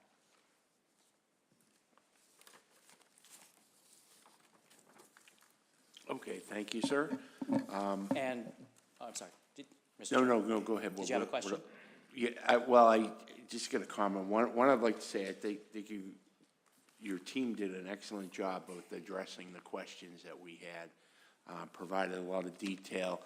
I like the fact that in the last 2 months that you had 2 meetings with the neighbors. It'll be interesting to hear what they thought. I presume they went well. But the one point I would like to make is with regard to your suggestion. I read over your suggestion for the wording on the encroachments. Are you aware that we have an opinion from our city solicitor that is more in line with the wording Michelle has than the wording you have? Yes. Okay. And I spoke with the city solicitor today about this. Okay. Michelle, did you get any different guidance from the city solicitor today? No, and I spoke with her as well today. She said that the email summarized her recommendations, and that was it. Okay. Yeah. Did you believe after you spoke with her that you had come to some sort of agreement on the wording, or what was your conversation with her? She told me that it's up to, it goes, Michelle is the conduit to the board. She's the one who's going to provide recommendation to the board. The board is 100% has its own discretion with respect to what language gets adopted. Right. Typically, what we do is, if we get an official opinion from the city solicitor, we try to honor that. I'm not an attorney, so, I'm not about to try to make legal judgments on things.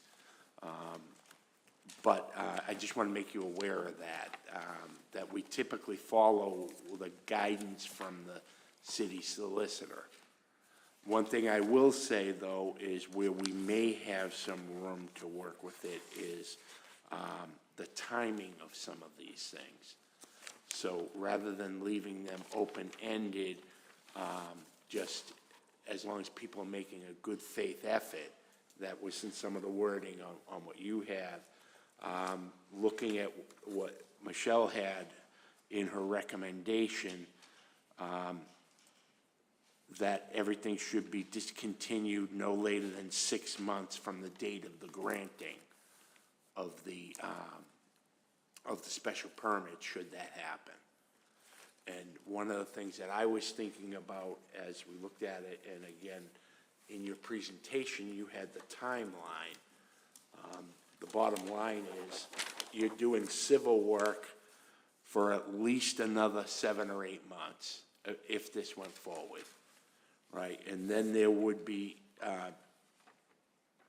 electrical work through December of '24. When would the switch be flipped where this would be active? Is that the green headings? Take a second to get to there, Yeah. so everybody can see it. Because I guess what my point is I think we have some flexibility. So it's not the type of thing where we have to say, okay, within 90 days from today, everything needs to be resolved. But what I do think we do need to have a time frame, and we do, to ensure that this is temporary, and then have an idea of when things would be flipped over. Right, and just to be very clear, is National Grid is absolutely going to follow whatever your requirement is towards the encroachments. If you vote tonight that, and through the city councilor, that they are illegal and can't continue, then we will send out letters a couple days from now to each of the businesses and residences that the encroachments are no longer viable and have to be basically stopped. What we're trying to, as you mentioned, have some leeway on is that the fact that it says we can't get a building permit until everybody removes the things from their property or stops their businesses from using those encroachments. National Grid feels that as long as we have set out those notices to basically stop the encroachments, whatever the time frame you choose to give the residences and businesses will abide by that. And as long as we're making a good faith, not holding that up at all, we feel we should be granted the ability to, start into the project at your review, or your, stopping the project if we're not doing in good faith what you've asked us to do, which is remove the encroachments.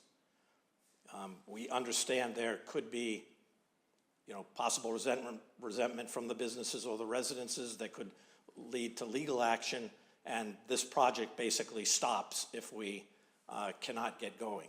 I've built this. It's a little bit hard to follow, but as you point out, there are two major sections to this. One is the civil work, which is putting up the retaining wall the fences, the drainage ditch, preparing the site with that ground grid, and getting the foundations put in. The control house, which is 80 feet long, comes in 4 sections, arrives in March, and we have to have a home for it. That is what we're working towards right now, which would be that civil work from basically, we were hoping to get started in September. Right now, it looks like we won't be able to start probably till the December timeframe, if you were to grant us, the permission. And at that point, we're gonna have a tough time getting a home, by March for that control house. However, we think we can get there. The electrical work, which is hooking up everything inside the control house and the new transformer that we're replacing, which, as I pointed out last time, is past its lifespan, and the new transformer, as well as the breaker that has to go with that new transformer. Those are being delivered as of August of 2024. The electric work, as pointed out here, will go all the way till approximately June or July, and then you can see that last little red dot on the bottom of that is the ISO New England September 2025 deadline. And the reason I wanted to just point this out is that that's the deadline that they are imposing on National Grid and all the other substations throughout New York, Massachusetts, Rhode Island, New Hampshire, on all the companies to meet that date for basically the upgraded protection that we're installing. There are, as I pointed out last time, there are 5 other substations that talk to Maplewood, which is basically the hub. That's what the new control building will be. Without us being on schedule and on time, those other 5 substations will also fail, 3 of which are municipalities municipal substations that National Grid does not own. That'll be the Resco Saugus rubbish burning plant, the GE plant, and then the Wakefield Muni that go along with this, that talk to basically this substation. So I just wanted to we're in a little bit of a rock and a hard place on the schedule. I just, not to, harp on that, but it is bigger than us that are impacted by this. And as I pointed out last time, ISO New England talks for the feds, and Massachusetts has basically passed their 2050 green requirement for everything in the state for electrification. So that was the last thing I wanted to point out, is we're trying our very best to meet everybody's requirement, but we're hoping you can basically see that leeway that if we're doing, basically implementing the requirement from the city attorney that the encroachments have to go away, that if we will issue those letters immediately, and we'll abide by whatever time frame you want to give them to get their work done. But if we're working in good faith, we're hoping you will vote to allow us to get the building permit and start immediately with construction. Are there any other new questions or? Quick question, Eric, before I go to you. When would electricity start flowing through the new equipment? July of 2025, which is essential. That is when we are scheduled they do what's called end-to-end testing with the other substations. We turn on our substation, and then we basically see that the protection signals between these other substations basically do the tripping when they're needed, that they communicate back and forth, opening and shutting breakers, and that they will work together in unison to provide power to the immediate area. Okay, thank you. Give me 1 second. There's a couple people who have questions. Eric Henry, hold on, and then we'll go to Stephanie afterwards. Thank you, Mr. Chair. Sir, could you put the slide back up as it referenced the EMF levels, please? Oops, sorry. There you go. Yeah. So as you're probably familiar with, these EMF levels will rise and fall significantly if there's going to be some impact or geothermal solar winds or things of this nature. I'm just wondering is this not praying that this is not built on igneous rock, this substation? Again, the ground grid is anticipated, because we test it all the time, to have the lowest ground potential that any EMF magnetic field that's basically coming from the atmosphere or the sun or, is going to basically be mitigated to not increase these things significantly or generate electric fields in the substation or the surrounding fence. Yeah, but substations have blown up because of geomagnetic thermal activities and because they were built on igneous rock. So the question is, do you know what substrate this substation is? Yes, built and that's why we basically do borings and we've done borings here, that basically, we basically do a shaft to see how deep, and that's why I said the ground rod that is connected to the ground grid is actually driven into the earth. It could be 10 feet, 30 feet, depending on what kind of ledge we hit, or is it just all dirt? So we would dig down far enough that that grounding rod goes into earth so that we have the correct path, and that's what we come back and check, that is not changed. So Okay. even if there's ledge at the surface, we basically drill those ground rods deep enough so that it's into earth and provides the proper low resistance to basically take any electric field down the path to the earth ground versus being left at the surface for someone to get in contact with. Yes, thank you. So it's the type of ledge that really matters with this stuff, and I thank you for that answer. Michelle, I did have a point of information for you. I see in our package you did, there's a letter from the city solicitor and stuff, but it seems to be truncated.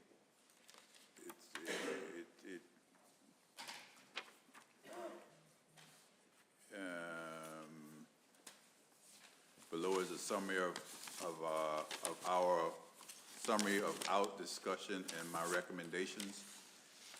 And is there more to this single sheet? Yes, there's supposed to be a second page, which I'm seeing you did not get the second page, so. I guess we did not do two-sided copy, so I will have to read that to you. Thank you. Do you want me to do that now, Mr. Chair? Or when do you want me to do it? Let's go to Okay. Stephanie first, and then when Stephanie finishes hers, you can pull that together, and then we can read what the opinion is. I'll yield until that time. Thank you. Stephanie Thank you. Stone. So you know in your response that there are some encroachments that are necessary to change in order to construct the new building and the drainage system. So what is listed here, the 23 Coleman Street and the 251 Broadway encroachments, those are the extent of the encroachments that would have to change for you to actually construct the plan. Let me get to the drawing there so I can just point them out quickly for everyone.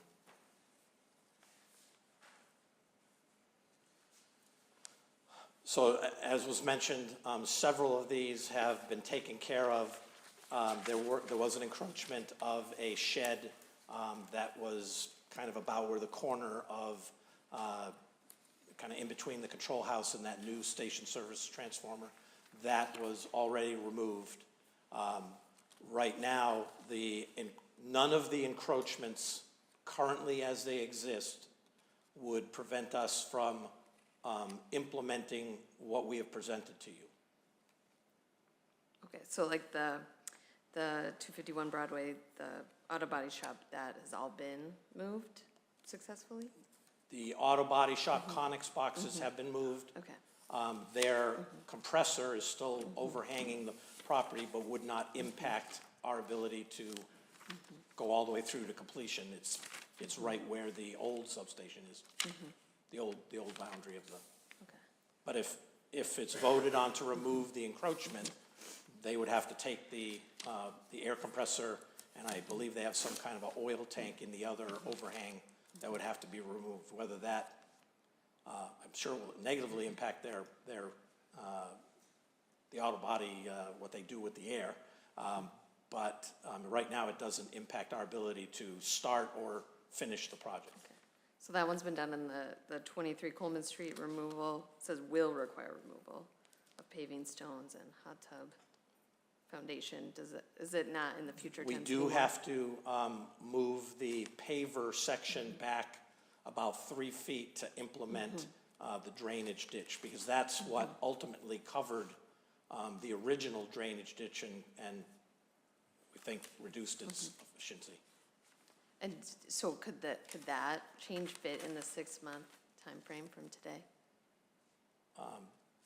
That would most likely, it's on our property, so we've discussed with Mr. Malliott moving that back to his property line, which is where essentially the screening fence will be put down.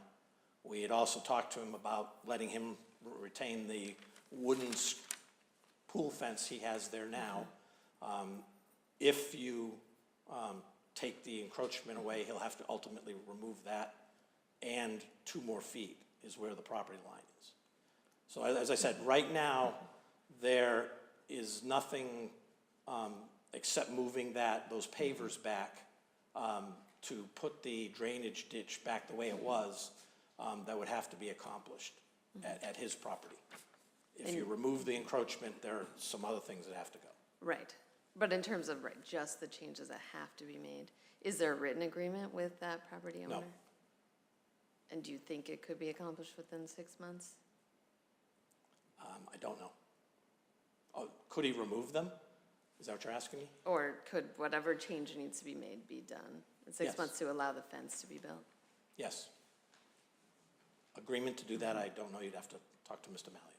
And the other, so nothing else, there's no other changes enlisted here that need to be made in the encroachment area? Nope. Just the trees we're going to take down along the drainage path, which is on our property. Okay.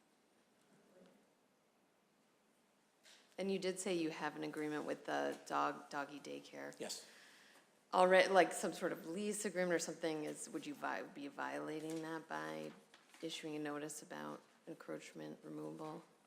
All of that agreement has a specific wording, which basically says at National Grid's discretion, need of the property, we can terminate the encroachment at our discretion. Okay. At any time. We have not signed a agreement, although one was in the works prior to getting going, for the auto body shop as well. We had a kind of notice of agreement with them that if we needed, that area where those things stick out over the property line, they would remove them. But that wasn't a encroachment agreement signed by the company per se. Okay. Thank you. You all set? Thank you. Michelle, why don't you read the solicitor's, or would you prefer to read the solicitor's letter during your report? It's up to you. I can read it now. You were supposed to be given a copy of it, so. Okay. Yes, I can. Why don't you read it right now? I can read it now. So this is the part that was unfortunately not copied. So this is the email dated October 24th, 2023. Alicia McNeil, Acting City Solicitor, confirmed. Below is a summary of our discussion and recommendations. And I had met with her and written up a summary at her request.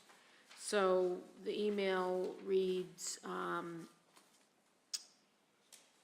thank you for meeting with me today to discuss this property with respect to the petition pending before the planning board seeking a special permit to expand existing utility substation. As you know, plans filed with the petition depict the various existing encroachments onto the property by residential and business abutters. Regarding the lawfulness of these encroachments, please find attached the opinion received from Building Commissioner Nelson Miller. Below, please find below a summary of the recommendations and guidance you provided at our meeting. 1, all encroachments should be required to be removed by the property owner within a specified time frame. 2, any encroachment should be considered temporary and memorialized in an agreement between the property owners. The agreement should include provisions that indemnify the city, hold the city harmless, and establish an expiration date. Petitioner should provide these agreements to the city.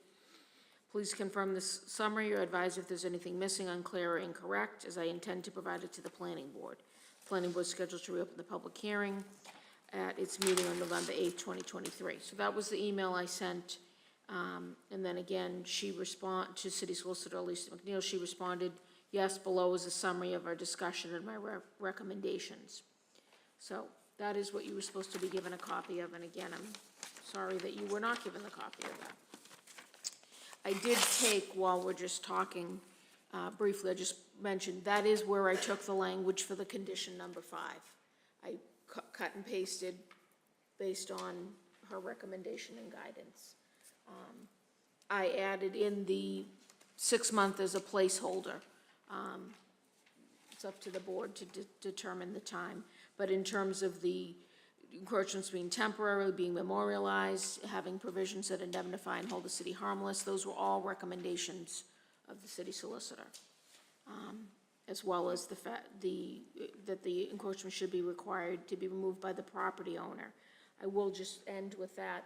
All of these encroachments are onto the subject property. So National Grid owns the property where the encroachments are coming onto. So as a property owner, they can remove anything from their property. It's not upon the abutting property to remove, it's the property owner. So I just wanted to clarify, I know a couple times it was said the other person could remove it, but it's on their property. Okay, so it would be National Grid Yes, doing National something. Grid owns the property and can remove and, you know, is responsible for its own property. Right. Wouldn't be that the other property should have to remove it. Right, but certainly they Right. want to try to work with them so Right, they're not right. taking something away without the other property owner's knowledge or understanding that that's what's happening. Eric, are you all set? Did that help clarify? Yes, thank you. Okay, and the time frame that I was looking at, Michelle, just since you brought it up with that condition, I agree with what you have written there, the fact that it needs to be considered temporary, that shall be removed and discontinued, and that it should be memorialized in agreement between the property owners and indemnifying the city, hold them harmless. What I was thinking of was something probably in the 12 to 18 month range instead of 6. 18 months would take us out to, I believe, May, and they need to have it ready to turn on the electricity in July. So I was thinking that would give everyone, and certainly anyone has any feedback, but I was thinking that would give everyone enough time. It's temporary, there's a defined date, and it would give both sides an opportunity to plan accordingly for what needs to be done to remove the encroachments. Get agreements signed. If there's anything that actually needs to be removed, have that done. But that's what I was thinking, somewhere between 12 and 18 months. Yeah, I mean, I'll just add this is kind of a two-part. The removal of the encroachments, the agreement is supposed to be there while the encroachment is still ongoing, because that's indemnifying the city in case something happens. We're aware the encroachments exist. So the removal of the encroachments is one part. That was tied to the 6 month date, or in your case, the 18 month you're recommending, Mr. Chair. The agreement would need to be in effect up until the encroachment's removed. So it's like a two-part. That's why the second part of it was provide the agreement prior to issuance of the building permit. Because once the encroachment's gone, we don't need the agreement. The agreement is protecting the city during that period up until it ends. So just to be clear, maybe it's not that clear, but it's a two-part. She gave us a two-part recommendation. And I was incorporating that, so you'd need to, talk about that time frame as well. Mr. Okay. Chair? Anyone have any questions or comments for Michelle at the moment, or can we proceed? Yeah, I don't have anything. Okay, no one has anything. Is there anything else you all would like to share or present, or, because then we're going to go into those in favor and those in opposition, so. Thank you, Mr. Chair. Unfortunately, the language of this condition is critical. We're authorized to move forward on a potential approval of this, but only based on the language that we provided to Michelle today, and the language that I discussed with the city solicitor today. It accomplishes what, if the board takes the position that these encroachments have to be removed, we'll accept that. And I believe the most straightforward path to achieve that is for the company to send the notices. But we cannot wave a magic wand and force any abutter to enter into an agreement. That is highly unlikely that would ever happen. And the indemnification piece, my client just simply, they cannot accept that. They cannot indemnify on something that the company is not even really looking to do. They would rather just keep these encroachments as is. We feel that they're de minimis, and again, they've been there for decades. But in my view, in the company's view, our language proposes that the encroachments be removed. And the protection is that there is part of that condition, as long as the company is making, as you mentioned, Mr. Chair, good faith efforts in enforcing its rights. And they will work cooperatively with Nelson Miller, the building commissioner, to the extent that he determines that he needs to use his authority as the building commissioner as well. But we cannot, as I said, wave a magic wand and force any neighbor to enter into an agreement to have these encroachments removed. I don't really see that as a realistic option. So that's what I discussed with the city solicitor today. She had no objection to it. I spoke with Michelle subsequent to that. I let her know that we were going to be sending this language. I don't know that they had a discussion after the discussion that I had with the city solicitor, but she had no objection to it. She just said that it's up to the board. So if the main goal of the board is these encroachments have to go, that's unfortunate, that's too bad. That's, we want to be good neighbors, but if that's the decision of the board is completely protected by the company going through the motions of doing what it needs to do to enforce its property rights. And it will do that. And we'll check in with Michelle, we'll check in with the building commissioner as to communications that we're having, what the status is, but who knows what they're gonna do when we send those notices. I can almost guarantee they're not gonna respond by entering into an agreement. So if you're requiring that we can't even start construction until there's an agreement in place, that's never gonna, in our mind, never gonna happen, then that's a non-starter for us. It's just not a realistic option. And that's what I wanted to explain to both Michelle and the city solicitor today. But the language is pretty basic. It's not highly legalese type language here. It basically says we'll send the notices. The notices will say that the encroachments have to be removed within X period of time. I respectfully disagree that when there's an encroachment, if someone's encroaching on your property, you can make a demand that they need to get it off your property. It's not only on the property owner to do that. It's incumbent upon the encroacher as well. So it's sort of a two-part process there. So that's number one, that the notices would be sent. And then number two, the company will take whatever action it needs to take. That possibly could require a court order. Those things do not happen overnight. 12 to 18 months, that's good luck getting that in that period of time. That's litigation. So we respectfully request that the company will do the steps necessary. We weren't thinking that we would have to, have these encroachments removed when we filed this application, the remaining encroachments. And but if that's the decision of the board, we accept it. We'll send the notices. We won't just sit on our hands. We'll continue to enforce whatever rights we can. But you can't just go and remove something at will. It's not that easy. Okay. Legally, safety-wise, and otherwise. The other point I want to make, Mr. Chair, is the other aspect of this is some of these may not even be unlawful encroachments. So the doggy daycare, for example, there are special permits that were granted. So that operation's been in existence for decades. That's one of the businesses that has been in operation for decades.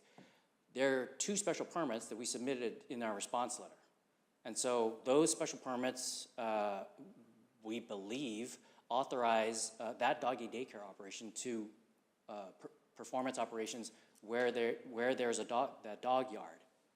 Now, of course, Grid had nothing to do with obtaining those permits. I spoke with Nelson Miller either today or yesterday regarding those special permits. So there might be a plan that specifically shows that. But that's one example of a situation where, yes, that's an encroachment, but it may be lawfully permitted with respect to zoning, which I think is the crux of what the issue is here. That some of these uses are in the industrial district, which either requires a special permit or it's prohibited in this particular zone. That particular example, and so the last part of the language that we included addresses that. So it basically, again, trying to be good neighbors. If the encroachment is basically deemed lawful, or if the neighbors have to go get some type of permit, whether it's a variance or special permit, whatever permit, in order to allow that use within that encroaching area, then they can continue at the building commissioner's discretion. So I wanted to point that out too. That's as well. That's that last sentence in the proposed language that we provided. Okay, and just so I'm clear, what you submitted in your presentation, our city solicitor reviewed this language and approved this language with you, you believe? I'm not saying she approved it. I'm not going to get in trouble by saying that. Okay, well, I thought you said you spoke with her and she didn't have a problem with it. She didn't object. I described to her exactly what I just said in terms of the purpose and intent of it. And I told her I'm going to send it. She said it's up to Michelle. She's the one that's going to make the recommendation. So I emailed it to them, and I know that Michelle was busy with doing some other work today, so I'm not sure when this language got to the board. But in discussing the concepts with the city solicitor, she had no objection to it. It achieves what the board is looking for, which is ultimately might be removal of the encroachments. But there's got to be a fail-safe, a good faith effort component that allows the company to be able to continue with the work to allow this project to happen. And we don't feel like we should be penalized because the neighbors are not willing to enter into an agreement, which I think is just, it's not a realistic scenario to even incorporate that concept into a condition. I hope you understand. Thank you very much. It is vitally important, and we may not be able to move ahead if there's an agreement component or if there's an indemnification component. It's just, that's what I've been directed from the company, and hopefully the way I just expressed what will happen, that the board would be satisfied with that. Well, what I'm thinking right now, based on your commitment that you can't move forward with the language that's currently recommended, is that we need to table this until we have this information reviewed by the city solicitor. What I was trying to do was find a point where you could continue doing what you were doing as long as in the next 12 to 18 months you address this as it was written in the recommendation from the staff. However, if you're saying it's a hard stop, if the language that's written here, I mean, all I can suggest, and I don't know what other board members feel, but all I can suggest is until we get the opinion from the city solicitor on your proposed language, I'm not comfortable moving forward. Well, may I ask then, Mr. Chair, are you saying that, and I'm not saying it's a hard stop if our exact language is not adopted, but are you saying that if the language that Michelle put forth in the staff memo, if that is not adopted word for word? Well, that's the recommendation we got from the city solicitor. Okay, so. Right, so if she wants to come and appear before us, and we want to table this, and then she comes before, and then she discusses and explains it, and then you can propose what you're suggesting that you have a problem with and that you can't agree to, then that's a different point. I mean, Yes, Mr. Chair. And it's a shame because you guys have done a heck of a lot of work in all the other aspects. Now, we haven't heard from the neighbors yet, but that's where I'm thinking right now. I'm not saying that I'm not going to let it go forward. All I'm saying is you're saying you need this or you can't do it. We've got this opinion from the city solicitor that you can't live with, so that if you can't live with that, we either need to table it until we get the city solicitor down here to speak to it, or I don't know, Michelle, what our other options are. I mean, I think she was clear. She said if there is an encroachment, it needs to be removed. It needs to be considered temporary and be subject to an agreement that has these provisions. I don't think she's going to explain anything else. She did tell me she was not going to provide the language for the agreements because it's not our responsibility to provide the language for the agreements. She said the agreement should include those provisions. Hold the city harmless and indemnify the city. She did tell me she had received multiple calls and emails. She did not tell me she approved any language. She did tell me that, again, what I wrote in the email. So I'm not really sure. I think there's a strange misunderstanding. You only need the agreement if the encroachment's going to continue. If you discontinue the encroachment, you don't need the agreement. So I guess I'm not quite understanding how we're going to send notices to cease and desist and we're going to stop the encroachments. Why won't it just end there, you know? Okay, the issue is that they're not going to end immediately. So during that period, they need to be memorialized in an agreement. They're temporary, they're memorialized, and we're protected during that period. Because right now, the whole city is on notice, those encroachments exist.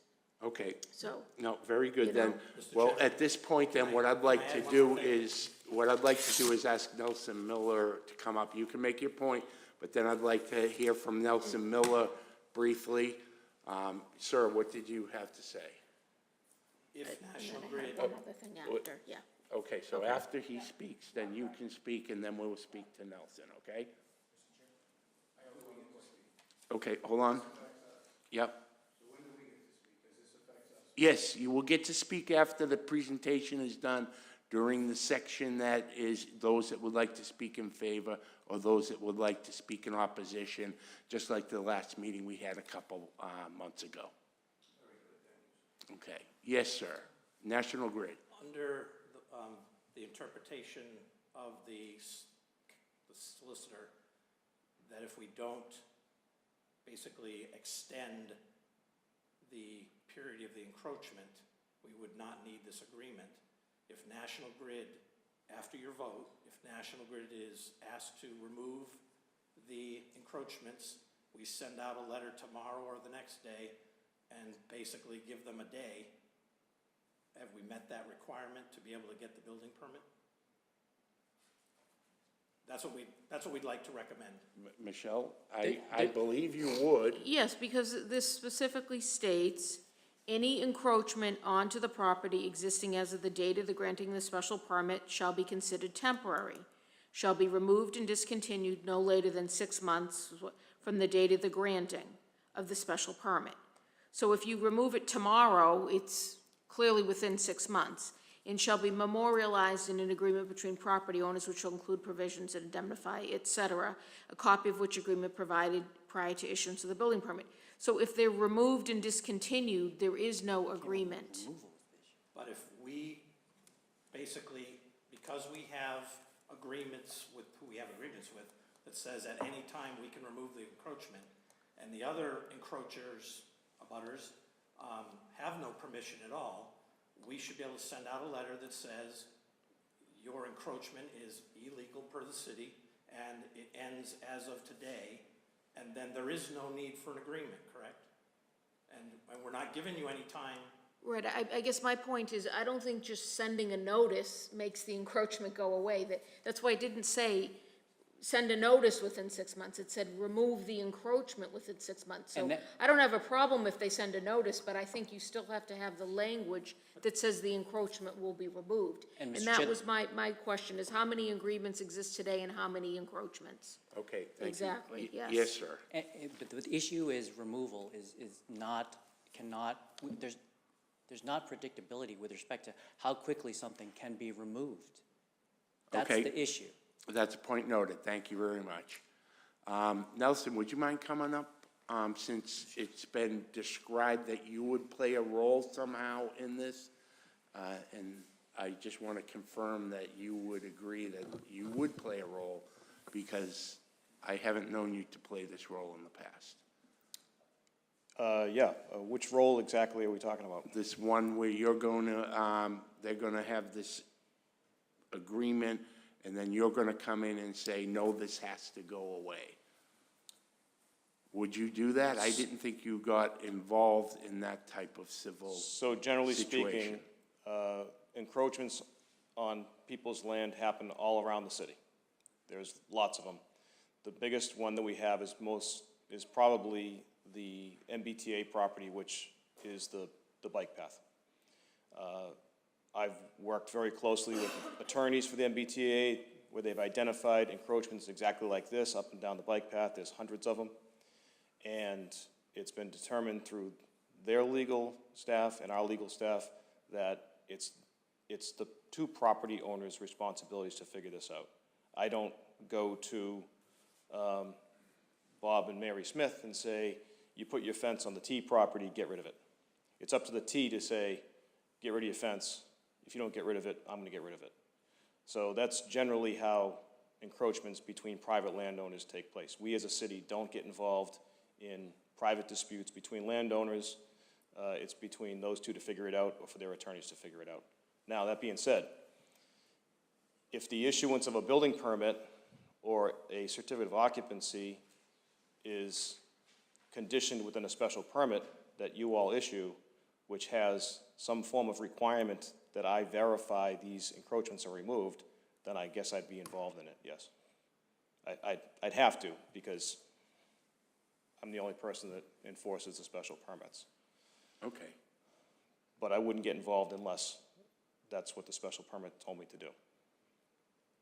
Okay, now let me ask you a question. If we had the wording that's in the staff report, have you seen the staff report? Yes.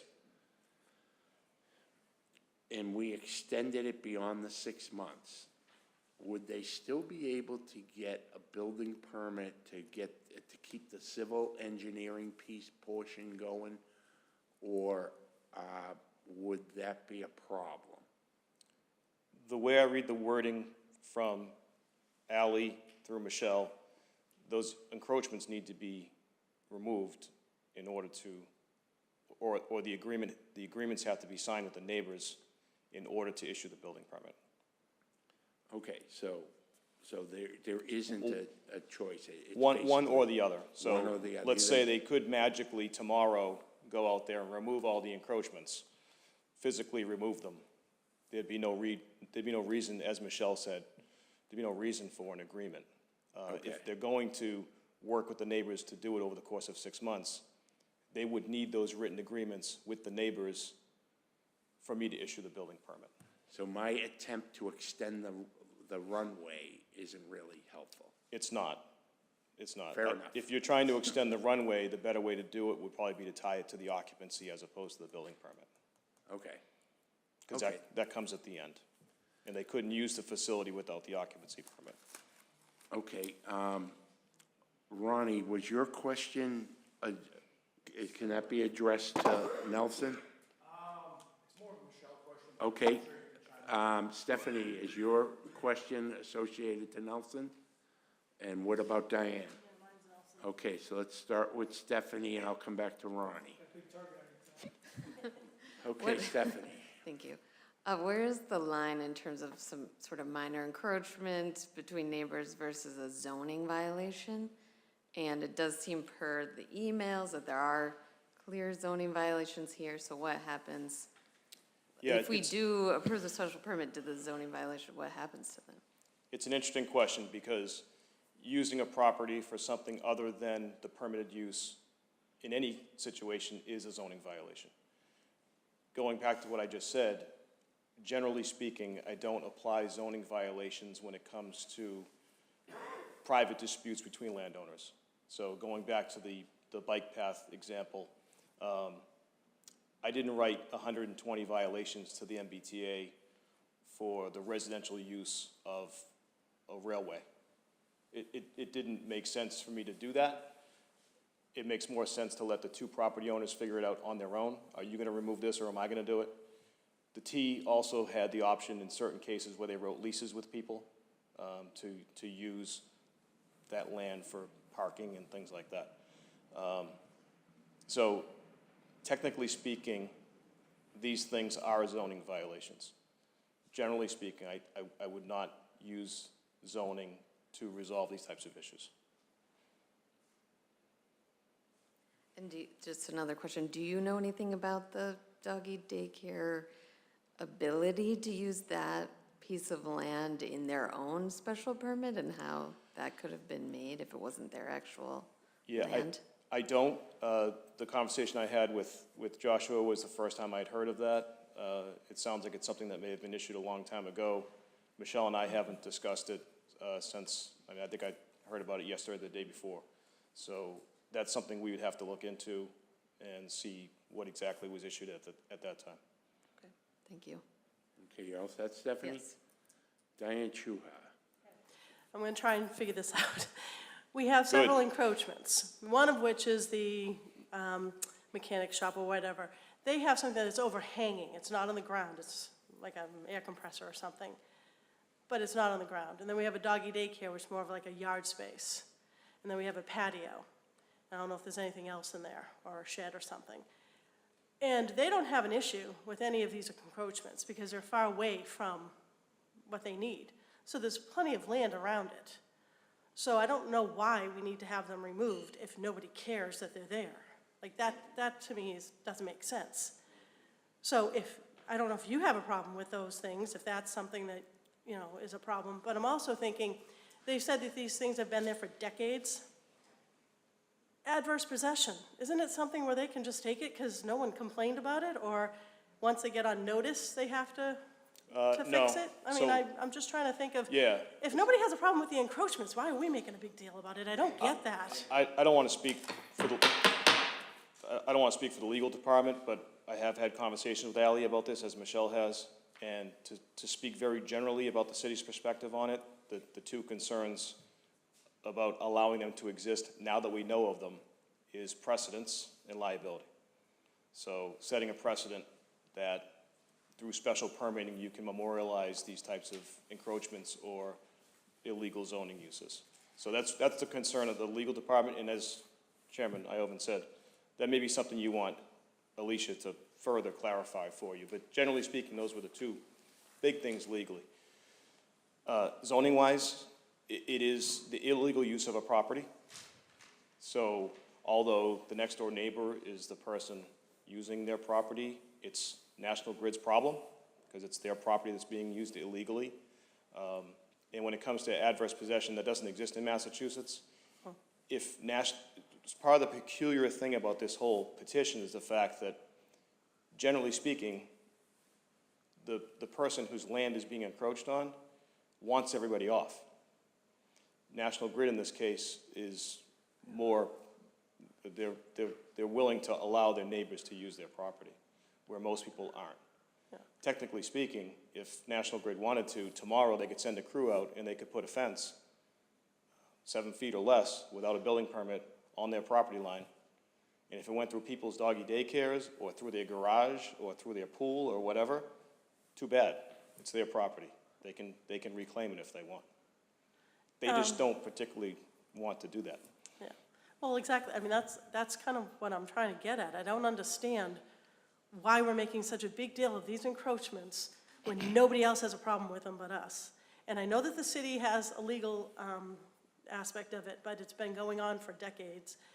Is there, I mean, maybe we have to talk to the legal, because why can't they do an easement? Like, give them an easement right just to use that spot. I mean, easements are created all the time. They can give, I just don't understand why we're making a big deal out of it. I'm sorry, but that's my opinion.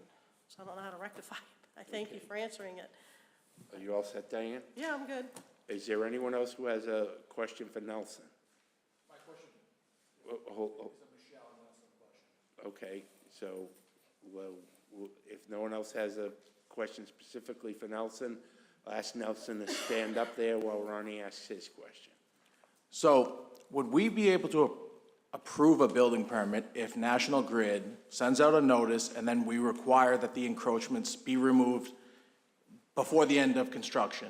You know, so they have that 2025 date. So if we said, hey, part of the approval process is that these encroachments are removed prior to completion of construction, and that way we can give them approval through that route. Is that possible? Yes, when it comes to a special permit being issued, if the issuance of the building permit is somehow addressed in the conditions, which it currently is, I will issue that building permit whenever the special permit allows me to do it. So if the special permit says they can get a building permit, they have a year and a half to deal with the encroachments. Yep. And they can't get an occupancy permit until the encroachments are dealt with, then that's what I would do. Okay. If it stays as it's written right now, and it says the encroachments either have to be removed or agreements have to be signed with the property owners before you issue a permit, then I'm not gonna issue a permit until one of those two things happens. Okay. So the building permit issuance criteria, generally speaking, are up to me. Okay. In this situation with the planning board, it's up to you. Okay, so we could modify it to basically what I was saying, where National Grid could send out notice, and then we specify that, hey, the encroachments have to be removed prior to completion of construction without, is there any like anything, I guess I would say, incorrect in going about that method? There's nothing incorrect about that. It goes back to what the guidance that you've been provided by the city solicitor's office. Okay. But you as a board can make any decision you want based off of the guidance that you get from other departments and you know, city officials.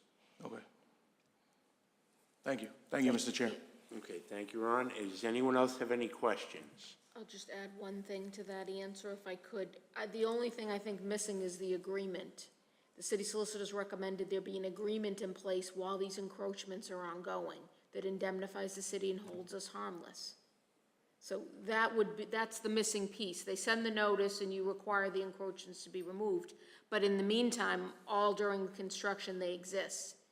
And if something happens, there's no, indemnification, there's liability to the city. That's why she said they should be memorialized in agreements and specified those agreements need to include those provisions. So it's not just they'll remove them in a couple of years. It's what happens during the period that they're being continued. The use is continuing, residential use or business use or doggy daycare use or whatever. So that's what the missing piece is, the agreement.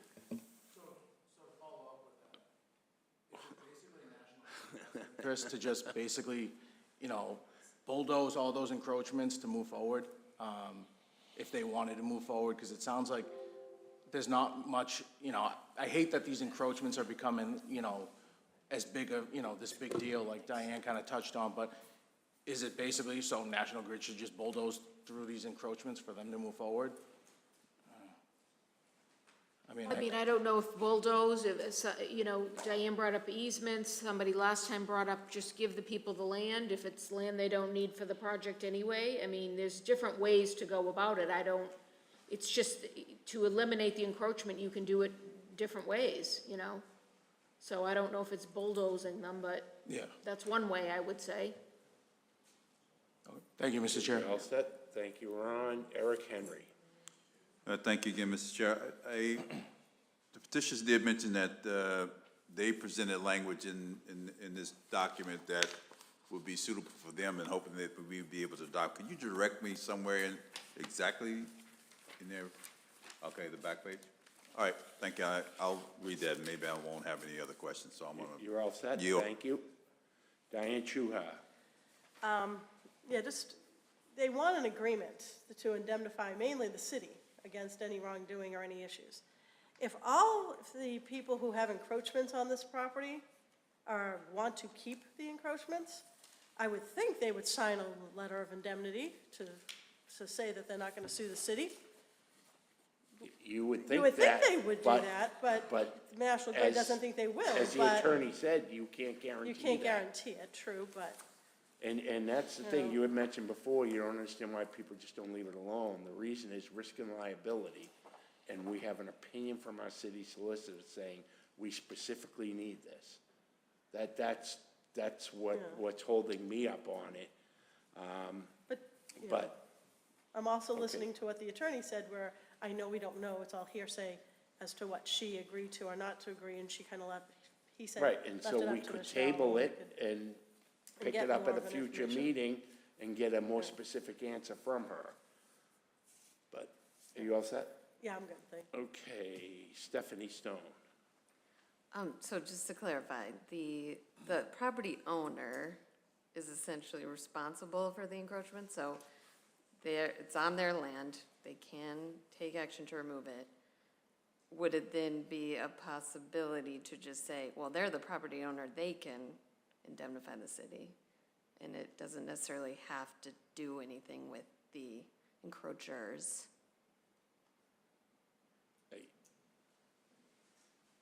Because it does seem to be a Possibly, hurdle. I don't know why they would take on that liability and risk. It does seem to be a hurdle to get the encroachers to sign something within 6 months or And- ever. No, fair point. Is that the only comment that you had? Yeah, and I think, that's our biggest issue. Right, is- but I don't know that it's Yeah. our issue to resolve it. That Right. we're not the ones who are supposed to come up with the answer Right. that's gonna satisfy both National Grid and Right. the abutters that took this land. And, So- and just to clarify, the city solicitor's recommendations, as far as we are understanding, is that the agreements need to be executed between the encroacher and National Grid that says, my encroachment's going to end, and I indemnify the city. So it That's has my to say that. It can't say, Michelle's I'm gonna continue my calling something encroachment up, and but- I still indemnify the city. It's not an open-ended thing like that. I'm gonna read it again, just, it was, it was very broad. She was not giving us specific legal language, she wasn't giving us the agreement, I asked, as I said, what do we do with these encroachments, what's your opinion on this? And she said, all encroachments should be required to be removed by the property owner within a specified time frame. And any encroachment should be considered temporary and memorialized in an agreement between the property owners. The agreement should include provisions that indemnify the city, hold the city harmless, and establish an expiration date. Petitioners should provide these agreements to the city. I'm not an expert on this, but I would think if something happens, either National Grid could sue the city for issuing a special permit that allowed use of the property, you know, knowingly, or the abutter could sue the city if something happens, saying, why was that allowed? You know, why was that authorized? And so I think I think the agreement's supposed to be signed by both parties. That's how I interpreted it. And then the agreement that's signed by both parties has an indemnification provision and a hold harmless provision. And I think that gets back to, I know, and I couldn't find it, Mr. Chair. The last presentation, I distinctly remember we were told there were, or it was written, it was in an email, we have agreements with everybody but one. So I'm still not understanding what the issue is with this, so, but Okay. anyway. Stephanie, does that answer your question? I can speak to that, Mr. Chair. Hold on, sir. Stephanie, are you all set? Yeah, I just wanted to say, if the encroacher does not want to sign it because they want to keep the encroachment, I could see them just saying, well, I don't want to sign it because I don't want to agree to that. So Okay. an option could be, then they agree, but still hold harmless the city. Okay. Are you all set? Yes. And Eric, you? Stephanie covered everything else. Okay, good. Sir? Just with respect to what Michelle said pertaining to the agreements that we had mentioned at, I think probably the previous meeting, there are, I don't know, 2, 3 agreements possibly with some of these encroaching neighbors. However, all that says is that we're granting you a license or whatever it may be, a lease, to use and occupy this portion of land, period. It has to some extent have to do with the adverse possession. You're allowing the neighbor to utilize that land. That's all it says. That agreement is nothing what is being mentioned in Michelle's staff memo. That's not the same agreement. It's an encroachment agreement, yes, but it's not an encroachment agreement that says anything about you have to remove it Indemnifying and hold harmless. and expires. Yeah. Okay. We're going to indemnify. So Okay. that's a real easy one. Yes, there are agreements. There are encroachment agreements, yes. Okay, thank you. Does anyone have any other questions? Mr. Smith, do you have anything else you want to present? Well, Mr. Chair, I know that in this particular, every community does it differently. So I know I've learned, and Michelle gave me this warning before the first meeting, that the typical protocol is that the applicant is heard, they present, and then other folks get to speak from the public. The board talks amongst themselves, but once that presenter does present and speak and answers any questions the board may have, then typically the presenter, they get up and they're done. Same with any of the abutters. I would respectfully request, because this is very important, that I know that the neighbor is going to speak next, that I would respectfully request to give us some leeway in terms of being able to respond to certain things. Because frankly, here's what's going to happen. When you finish your presentation, you're going to present, and then you're going to sit down. Then we're going to ask for those that are in favor. They're going to come up and speak if anything we need to read. When I close that part, that closes. And then those that are in opposition. If the board has a specific question for you, we will call upon you and ask you to address that. But we don't do, okay, now you can respond to anything you heard since the time you finished your presentation. That's not part of our procedure. Understood. And maybe that has somewhat to do with control of the meeting and not having parties go back and forth, which I completely understand. So I'm not asking for carte blanche authorization for me to respond to everything that might be said after we are done officially making our presentation. But I would request, for example, at the last meeting, there was mentioned by, it was either, I think, one of the neighbors, and then this got continued amongst the board members about the fence. And there was discussion about the security fence being 12 feet high. And I think at one point it said maybe 14 feet high. And that that was a misunderstanding. That got carried through a lot of discussion from the last meeting. I sat respectfully because I wanted to honor the process, but that could really change the direction of a discussion.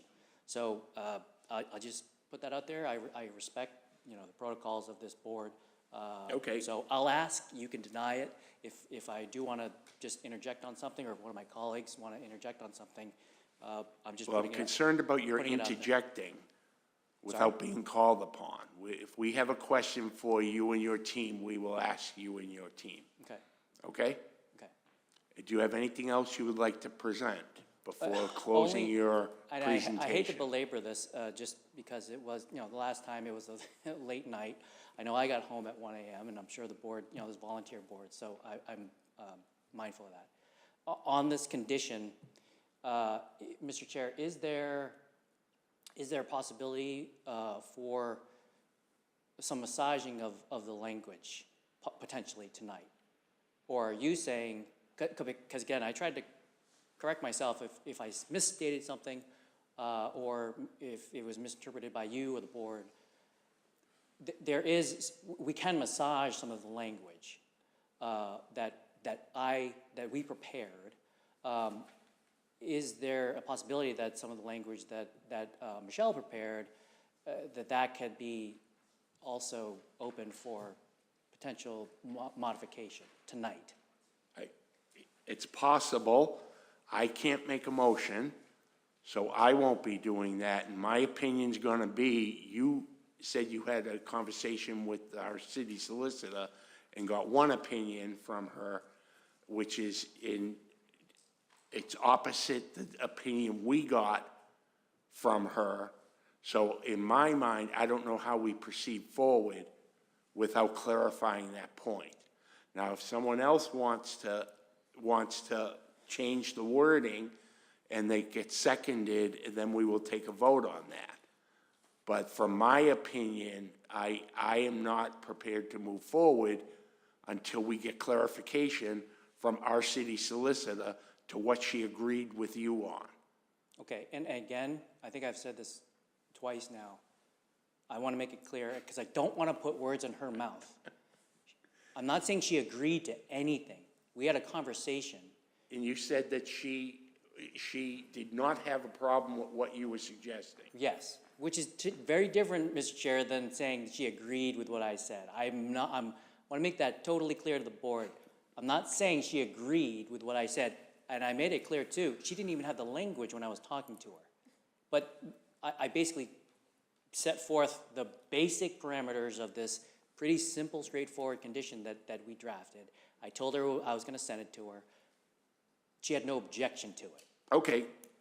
She That's understood, and I think she, in my mind, I've got the feeling she felt that it was in the spirit of if the board wants these encroachments gone, then this is a way that it could be accomplished, and it will keep the company honest in terms of there's an obligation that the company has to continue working in good faith with respect to enforcement of its rights. But I don't want to say that she agreed to anything, because that is not true. Okay, thank you. Okay. So you're all set, you're closing your argument. Yes, thank you, Mr. Chair. Thank you very much. Thank you, members. Thank you. Okay, at this point, we will ask for anyone that would like to speak in favor of this petition. Those in favor?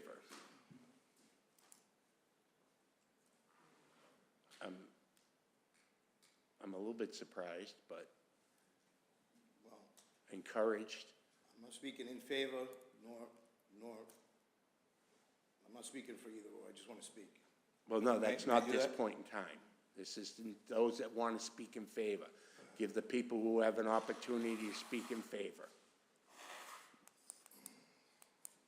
Councilor Winslow. So, yeah, Steve Winslow, Ward 6 Councilor, 83 Jacob Street. I did go out to the meeting a few weeks ago where we looked at the fencing. I know the last hearing, that was a big focus of the board here about the screening fence, the substance of that, how tall it was. I think I definitely made sure that we advocated to National Grid of the importance of a high fence, a quality fence. I mean, the added bonus of what they propose is soundproofing. So I think they made a really good faith effort. I mean, one of the things I'm seeing tonight, and I don't, you know, we can talk about how to go forward. I had to deal with this issue in negotiating the bike path lease with the MBTA. One of the big sticking points was all this about indemnification.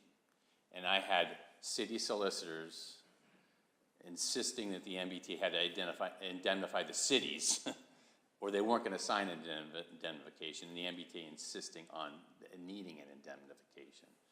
So I think it's obviously there's a point of attorneyship where if you have an indemnification, you can ensure your client that they're protected. There's a risk that's taken away. But there's also this practicality of getting to something to happen. And so one of the things I think is missing here is asking Ally, what really is the risk to the city of having the planning board issue the special permit here? I mean, I've worked as a government attorney. I don't quite understand what the risk to the city of this being issued. Is there a precedent, a legal precedent out there? This is what we should be asking Ally, is like, why do we even need the indemnification? Is there a court ruling that said a city issued a special permit and was sued because of this condition that was overlooked? I mean, that's the type of thing we should, I say it's a very standard thing. I've worked with a lot of city solicitors, and it's a very standard thing for the city to put an indemnification in everything we do. So, and so it's a very, but then sometimes you have to ask as a client, you have to say, what is the underlying risk? Have cities been sued because of this action being taken? So National Grid, I mean, and Josh can speak and know, my basic understanding of Massachusetts law is that National Grid is at risk for the actions the encroachers are taking on their property right now. The city has no responsibility for that. They are, you know, Massachusetts law, you know, you are responsible as a property owner for stuff that happens on your property. That, I don't understand how the city doesn't have any property ownership in there and doesn't have any liability as a property owner there. So I don't really understand how, in making a decision, that the city suddenly makes this, approves that. And there might be a way that National Grid could indemnify the city just directly rather than saying go through this convoluted way. So I just think that it's important to overcome this issue of indemnification to really understand it. But I just say the other thing I feel like I kind of go where Diane is right now. It's sort of like, you know, my own property when my neighbors and I were setting up the fence. You know, I pointed to a spot, have the fence go from A to B. Well, my fence is probably a foot and a half into their property. It's like, technically, if something happens on that piece of property, I could be liable, even though the fence is, you know, on their property. So I just think that the neighbors met. I think at the end of the meeting, National Grid did a wonderful thing, and the neighbors were really pretty much on board. I mean, I think the only thing I don't see as a condition was a concern about the garage, about getting access to maintain it. So that would be my only comment, is adding a condition that the garage is like literally right on the property line, that this screening fence will prevent access to, that National Grid, we talked about, of, you know, allowing when necessary to maintain that garage, that they would remove the panels so that there could be some maintenance on that garage. And that's just a fluke of when that garage was built. We wouldn't allow a garage to be built right on the property line, but it was. So like I say, there's been a lot of good work between National Grid and the neighbors to try to come to agreement. And I just think this indemnification thing is unnecessarily holding back something. And I don't really know what the legal risk is of the city of approving this thing, because any encroachment is really the responsibility of the property owner. If they're tolerating it, it's really their risk. I don't understand what the risk of the city, and that's really, what has to be asked to Ally. It's like I say, it's just too typical of city solicitors to have indemnification agreements in every document. It's great, it protects the city, but sometimes these things can be barriers, and that's what I'm seeing here. So I just say, there's been a lot of good work between the National Grid and the neighbors, and this really is a project that needs to go forward, as you can hear. I mean, there's a very short deadline. This is coming, so, I mean, the other thing is, I don't know if National Grid goes back and says, screw it, we're just gonna do it, and, maybe there's some other law where they just say, we're not gonna get a permit. I mean, that's something, I don't know what they do, but, that's the type of thing. There are, if they're being ordered under a federal law or whatever, acting under federal law, they might just be able to ignore what we're doing. So I think and then the neighbors don't get anything. So that's the type of thing that there's a risk if we're so micromanaging this indemnity thing, we might just screw the neighbors entirely by that. So just, we have something that's worked out for the neighbors. If the planning board is gonna micromanage the indemnification stuff, National Grid might just walk away. So I just say, let's try to work that out. And like I say, I don't know what the legal risk of the city of the planning board approving this, and that's what we should be asking, Ally, not just looking at indemnification language, because that's a crutch city solicitors use to protect the city, but sometimes that becomes a barrier. Thank you. No, well, no, thank you, Counselor. I would have expected this all to have been buttoned up before it came here, too, for a project this large and this important. But that doesn't seem to have happened. Okay, is there anyone else that would like to speak in favor? Anyone to speak in favor? Dan Meyer, 23 Coleman Street. So this encroachment affects me, Amy, okay? Her garage is on the land. And back in 1973, a swimming pool was built on the property. I wasn't even born then. The owners of that property did seek a permit from the city to build that swimming pool.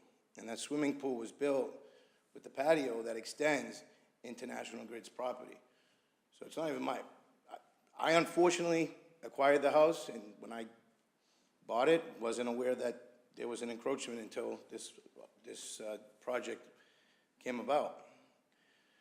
So just so you guys have a perspective and understanding of what's gonna happen, if you micromanage or whatever you wanna call it and allow or determine that force National Grid to not enter into an agreement with us to allow these encroachments, what that means is the swimming pool will have to be taken out. And I can't afford to pay for that. I don't know who's gonna pay for that, because I can't afford to remove the swimming pool and the fence and the gate that's there.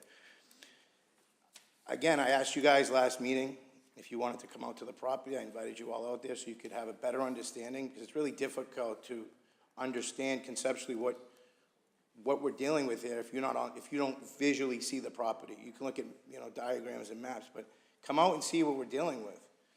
Literally, the property line, it's not like a little stone, it's not like a little piece, it's literally 3 feet.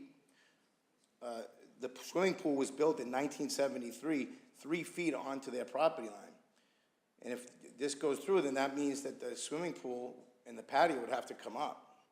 So a lot of little kids that enjoy that pool, nieces and nephews that enjoy that pool every summer, barbecues, family barbecues. So this really does affect us. And then my neighbor Amy, her garage also sits in an encroachment area. Her garage was there long before I believe the power station was even there. So, I think Michelle stated to the counselor, if you can't live with it, how can you live with telling us how, that we need to remove a piece of our property that we've paid for? I bought this property over 14 years ago. I've been there and been enjoying my pool and been enjoying this land that I thought for all these years was mine. So you talk about liability. I need to figure out who's liable for selling me that property, right? So this could open up a whole can of worms. when all we're asking for is a very basic fundamental thing. It's practical, it makes common sense. National Grid is agreeing to enter in, has agreed to allow us use of that land. We agree that that's reasonable and fair. Rich and Bethany came out, met with us twice. They've improved the fencing. They've done everything that we've requested them. There's, I do have one thing that I'm not in favor of, but, we'll get to that. However, I think Nelson said it best, so just let us resolve it. Let us resolve it, just like good neighbors do, Amy's, we're great neighbors. We all work together. National Grid wants to be a good neighbor, and I think, it's best that politics stay out of it and that it be up to us to decide between neighbors how we want to go about dealing with this situation. And I think an easement was mentioned, and that would be something I'm sure National Grid would agree to entering in with us. These encroachments have existed for years, long before my time. Like I said, I bought the house like this. I had no knowledge of this. If I did, I obviously, I would want to do the right thing. But and the other thing is, where's the city solicitor, right? If this is a city legal issue, then the city solicitor should be here. But with that being said, I thank you, Ms. Chuna. I think you made some really good common sense and some good positive statements, and I thank you for that. And I hope the rest of this honorable board will agree with us and the neighbors. We're citizens here of the city. We pay a lot of taxes. We work hard. We're business owners. We do a lot to give back to the community. And we're just trying to live and enjoy the peace and tranquility that we should be able to in our homes and not have to have a government body tell us that we can't enjoy our homes because of an encroachment that existed decades ago. So, thank you for your time. Thank you very much. Yes, Eric. Just the property, didn't you look at a plot plan? Yes, we did. And the plot plan? So we contacted the title insurance company, so we're considering putting a claim in with that. So if we have to, we will obviously move forward with securing attorneys and legal counsel to determine, what steps we need to take forward to remedy that issue. Okay, thank you. But that could obviously be avoided. I think National Grid is being fair and equitable in working with us, and I think it's just a simple matter of an easement and an agreement that we have with them, and that should resolve the issue. Not a big deal. Doesn't have to be a big deal. Thank you. Okay, Michelle? I'm sorry, could you also just clarify, because I heard National Grid say it's just part of your patio. You're saying now the pool is on their property too? Because that's not what is shown on the plan. Can you speak on that? Well, no, I'm asking you because you own it. Yeah, it is, so yeah. So there's a... The pool is on their property or it's on your property? No, the patio leading to the pool. So if you came out to the property... I was at the property. I did a whole site visit. I was Yeah, there but probably for you didn't come on my side of the for property. 3 hours. But you didn't come on my side of the We property. walked right near it and we were right by the fence. Okay, yes, so It's that's... the patio pavers. There's a fence, Right. okay? Inside the fence, my understanding is inside that fence, 3 feet, on the patio to the pool, is encroached on their land. Right, That's my so it's the understanding. patio, right. Right, but if you remove the patio, you have nowhere to get into the pool, right? You literally will be like standing on the edge of the pool. There's no egress around the pool area anymore, if that's removed. Okay, thank you. Thank you. Counselor. Thank you, Mr. Chair. And Michelle, thank you for clarifying that, because we had the same. There's a distinction between the pool itself and the patio. I do want to make a further clarification on the patio. A portion of the patio does need to be removed in order to accommodate the project. But I believe what Mr. Malliot is referring to in terms of the other portion of the patio is that's on the other side of the existing fence that he has now. So Just where to would this clarify. easement, if you were to grant an easement, what would it be for?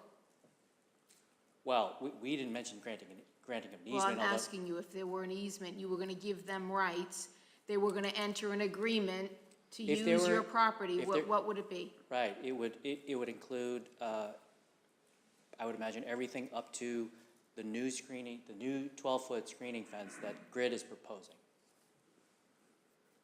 Okay, thank you. Or, I'm sorry. It would be up to the 12-foot fence that he currently has. As that, it would be the minimum of what he would need.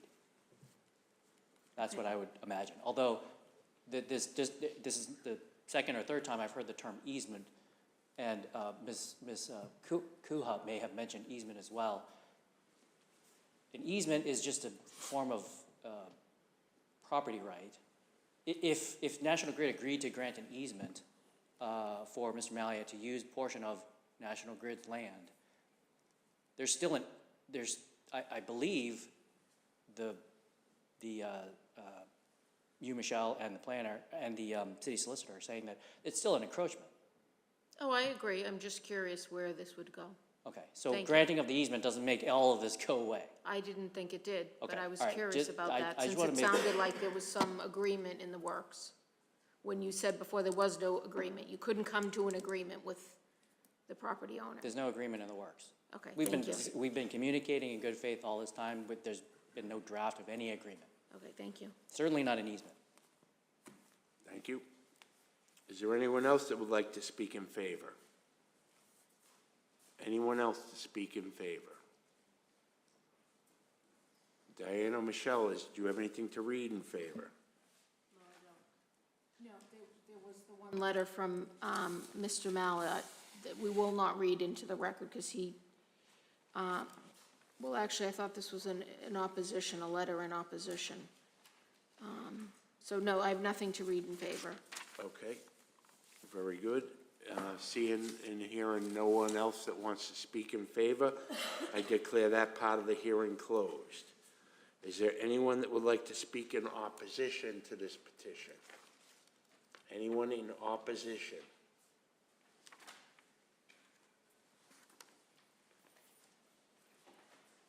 Hi, my name's Amy Brown. I live at 29 Coleman Street. My garage is right on the property line. We bought the house, I believe it was in 1993, from Gloria Martin, who had built the house in, I believe, 1949. And her husband had done a foundation around the backside where the garage is. He placed the garage there, so it was there in 1949. When we bought it in 93, we had the VA, and they wouldn't have passed the papers or the title if it didn't have the certain records. I also at home have a plot plan or whatever of the different neighbors of how the property lines went. And somehow I still question like how it goes with Dan. That's one issue that I have, like maybe to go to Cambridge because they have the records and the measurements of the properties. Just to verify, because they keep on saying, you know, like encroachment. What about, I mean, how many, if you put a fence up, this is my property and that's their property. Do you both put it up on the same line? Or isn't there a sort of a give and a take? One question. Second question on a different note is the water. I know that they said that they did a study or something like that. It had an engineer, and they're going to put the creek or whatever you want to call it, I don't know the correct name, but it's like a ditch to have the water drain off. For the years that I lived next door in housing, I watched, there was never any water that flowed down behind that. I don't know if it was the Maravidios that originally owned that house, next to Danny's house, that changed things, but there was no water coming down my driveway. There was no water coming in my backyard. And as soon as, like a couple of years back, that they started to do different things in National Grid, it altered some of the water. So that now, and when they stopped the pumps that Danny had set up, we really get a lot of water in the back. So part of me says, okay, they're gonna have these engineers put in this system, but how do I know it's gonna be better and resolve the problem? I mean, because a lot of professionals do things, and then they find out, whoops, this doesn't work. I'm not saying I'm against putting that there. I'm also, the other point that I wanted to say is that the trees that they wanted, I was told, at first it was only going to be a couple. Then I was told, no, we don't want any trees and no vegetation. When I look in my backyard, I have a tree that's right on the line, or half of it's on theirs, but the other branches, the majority of them, come into my backyard. And the other tree is right by my garage, and the roots, I'm afraid if they start to pull it up, it could damage the garage. I don't know. I mean, if I said, well, what if, you know, if you have to cut it, then just cut the trunk or whatever. But I was like, no, I don't know if they've changed or it can be worked out. I mean, I'm sorry to present this here, but you were saying something about protection for the city. Well, if something happens to my garage, I'm not going to sue the city.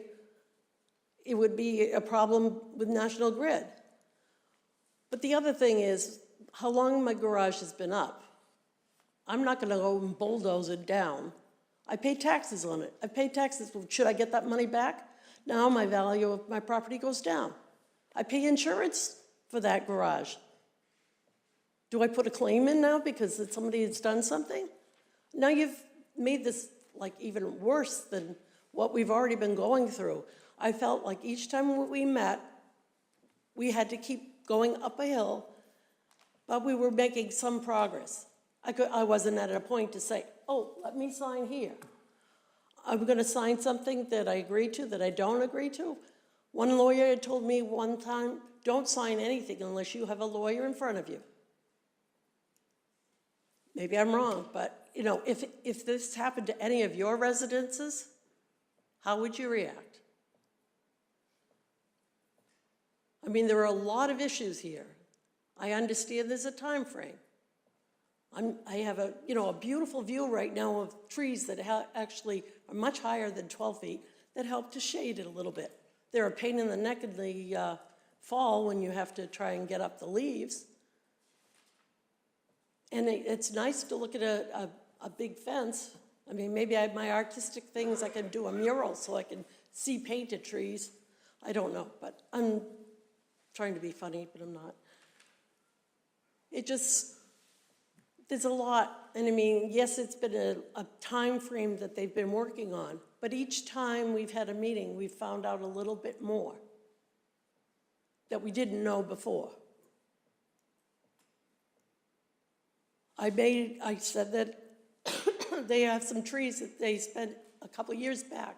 They put in their property, and it ended up mostly behind Danny's house. They've grown, they look beautiful, but they said that they have to come down. They agreed to give them to me on my property, which would be a nice fence, but at one point I asked, is there any way to take those trees and put them in back or right on our property line? They said they couldn't because the water is going there. But right now, the ditch is over a little bit. I don't know. I just wanted to present those sort of things. I mean, I have pictures of what the water looked like or how it comes now in my backyard, which it didn't before. But thank you for listening to me. Okay, thank you very much.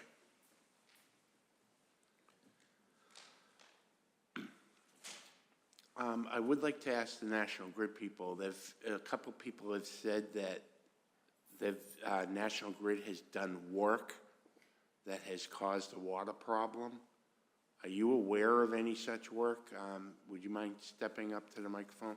Are you aware of any such work that National Grid's done in the past several years that would have caused this shifting of the runoff into these people's property? It's our opinion that, again, when I took over the project, National Grid had lost track of the fact that that drainage system was there because it was covered over. When we went back and pulled the drawings for the site, we realized that the previous trench drainage system that was put in the 1960s had been covered over by these pavers.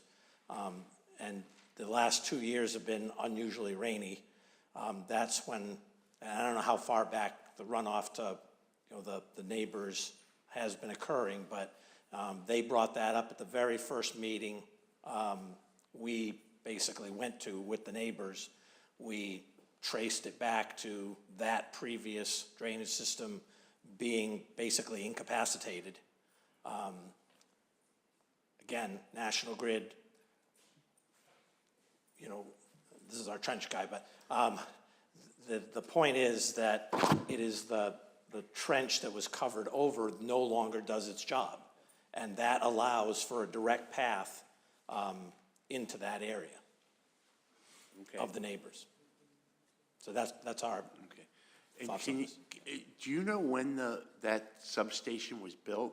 One of the neighbors said that was built after they bought their house?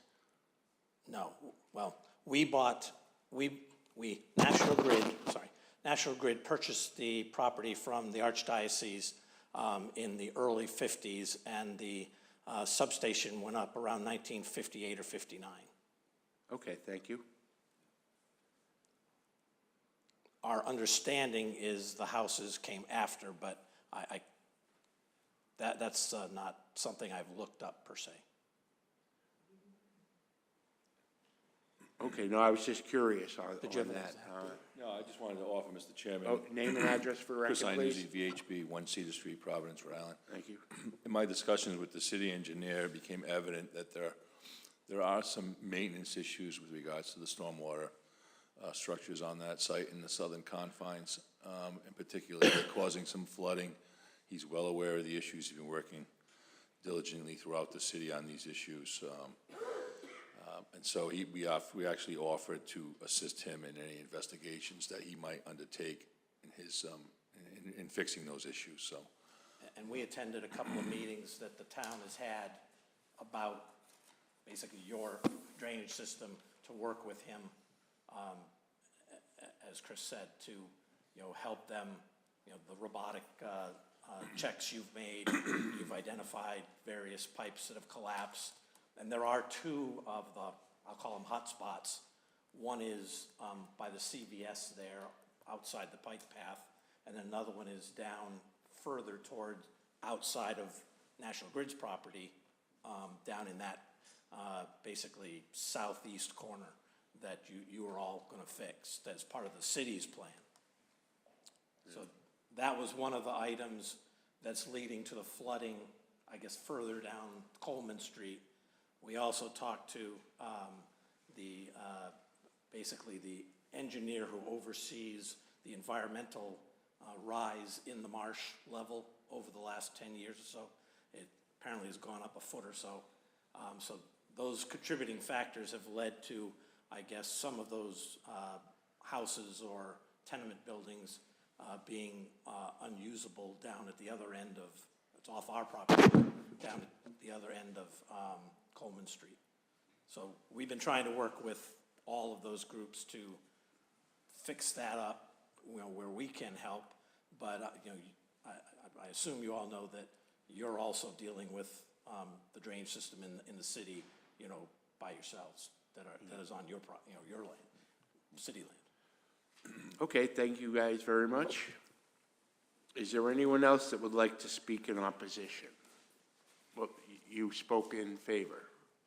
I can't speak in opposition as well. You're only supposed to speak once, but if you'll be I'll be brief. brief. Yeah. Just as far as you asked a question about there was a project done, I believe, in 2019, Amy, where they replaced the fencing, perimeter security fencing around the site. They did that. They dug, I believe it was 3 feet, holes around the whole perimeter of the site, and then they filled it with cement all the way around. Since then is when the water issues, if I may approach, just have some pictures here. Well, okay. And can you give your name and address for the record and Yeah, sign the? 23 Coleman Street, Daniel Myatt. So since that project was done, that's when we started to experience the extreme runoff and water coming up through coming up through the ground. I think what happened is the water takes the path of least resistance. When they put that perimeter cement pad in, push the water out, and then it comes in and floods into my backyard and Amy's backyard. So as far as in opposition. 2000, just so I understand it, in 2019, they addressed the fence problem, and since 2019 is when you guys have been experiencing the water issues. Don't quote me on the year. It was a few years ago. I don't know the exact year, but I'm sure we can pull the record and find out when that was. But that's when that issue started happening. But that's when the water issue started backing up. The water flooding coming into our basements, yeah. Yeah, and that's also. So they also so they talked about this where the area that was, the drainage area was, National Grid actually planted arborvitae trees in that area. So I don't know if they just didn't know about it at that time, that there wasn't that was a drainage area. But it was before my time. If that area they alleged was covered up, it was before my time. They put the arborvitae trees there, so. Okay. Thank you. And that's it? Okay, very good. Is there anyone else that would like to speak in? My house was built in 1949, I believe, so that was before the electric company. Okay, so not when you purchased it, it's when their house was originally built. No, I lived next door for a period of time, 3 years. Okay. And when I bought it in 93, but the original owner had the house built, and she purchased it, I believe, from the Archdiocese too. Very good, thank you. Is there anyone else that would like to speak in opposition? Good evening, panel. Welcome to the 30 Coleman Street. We have a meetings a couple of days ago, and when Ms. Roche, sir here, we ask like this, if something happened, you guys gonna come over and take a look, can put it in right for us? He said, no, we don't do that. We cannot do that. We cannot promise that something is gonna happen. We can come here and help you guys. I guess it is the most wall right now, it is trust. I mentioned to Ms. Rocha about this. I guess it now creates untrust in the project. If something is gonna happen, like Ms. Shua mentioned, if something happened, why they cannot push a little bit further, that take away from my neighbors. But the problem, if something happened, which happens before, we call so many times, and they say, oh, you called the wrong number. Oh, there's nobody to help you. Oh, you had to call tomorrow. Oh, the office is closed. So now I guess that's the problem right now. It is the trust that National Grid will come if something happens. If you have another flooding or something, I don't know what can happen because I cannot prevent the future. Therefore, saying that is, that's I guess I personally ask Ms. Rocha, say why you guys cannot put this in right, something happen, we're gonna give you a call, you guys gonna send a crew to help to do something, National disasters can happen any moment. They say, oh, if you would say to you, we're gonna do this, it's gonna be in the line, will you be fired? The lawyer's gonna fire us at spots. So I believe saying that creates more walls to trust this project. The land was so left there without caring. And Mr. Daniel and myself, we always taking care. We always loan the mower, take the trash out. And even another question that you ask, if the trash build up there, who's going to clean up? I don't believe we have the answer at the moment because they said there's nobody to do the maintenance on the plant. So I believe that's Mr. Chairman. And I remember you looked at me the last time, you said things need to be done because you need to go green. And I agree with you. I guess, the new generation, we need to go green to save the planet. But also, that's having some kind of trust in, some project, like National Grid refuse to put in writing, if something happened, they're gonna come to rescue. I don't know if I use the right words, but I believe like, something happened, like the flood, they're gonna bring a truck or crew members to help us to do something to prevent the water damage again, their houses. That's my point at this moment with the National Grid. So, saying that, I appreciate you listening to me. Thank you. And if I could make sure the neighbors, I didn't see if everyone signed in. If you could make sure after, could make sure that everyone signed in so we have the correct spelling and address. And thank you very much. Is there anyone else that would like to speak in opposition? Anyone else to speak in opposition? Michelle or Diana, do you have anything to read in opposition? I don't think so. I don't have anything. Do you have anything? We had the one email from Mr. Malvar dated today, but And he spoke so again? we won't read that. Right. So seeing and hearing no one else that would like to speak in opposition, I declare that part of the hearing closed. Counselor, do you have anything new that you would like to address? As you said, we didn't give you that opportunity before. Is there anything you would like to address that's new? This is just for clarification. Is it new? It is, yes, it's new. Okay, good. It has to do with if there is going to be a vote here, that I do need to make it clear that I've been directed, if there's any vote that entertains an indemnification provision or a requirement that there would be some type of an agreement, then our position is that we would respectfully request that the meeting be continued. As hard as that is and as time pressed as the company is, I'm not authorized to, I have to indicate to the board that we can't, we would be opposed Okay. to that motion.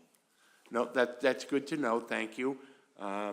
Right at the moment, if you're all set, and you covered that, and the neighbors are all set, and everyone else is, what we're gonna do is ask Michelle to take us through her staff report. We have another document to read into the record. Do you want me to do that now? Yes, please. It's not in favor or in opposition. It's dated November 2nd. It's from Yem Lip, the city engineer, and it reads, I have reviewed the stormwater report for the 235 Broadway N-Grid substation site plan dated 10/4/2023 and offer the following comments.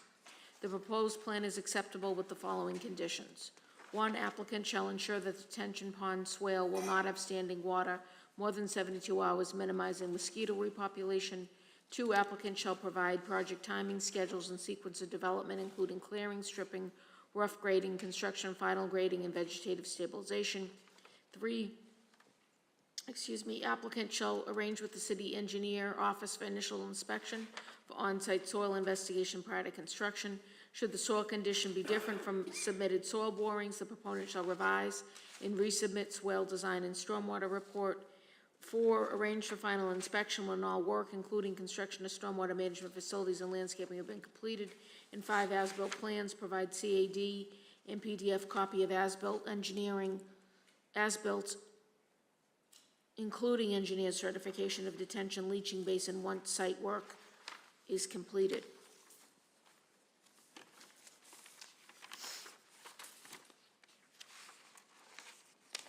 The other 2 emails, one is dated October 24th, 2023, from Nelson Miller, Building Commissioner, regarding the legal use and occupancy of the property. You have a copy of that.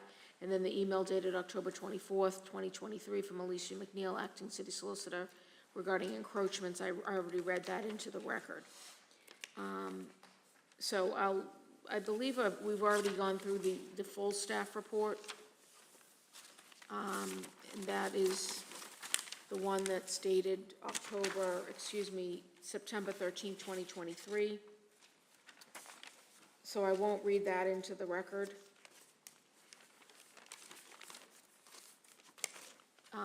The supplement, planning report and recommendation supplements dated November 8th, 2023. I won't read it verbatim into the record. A lot of it's already been covered.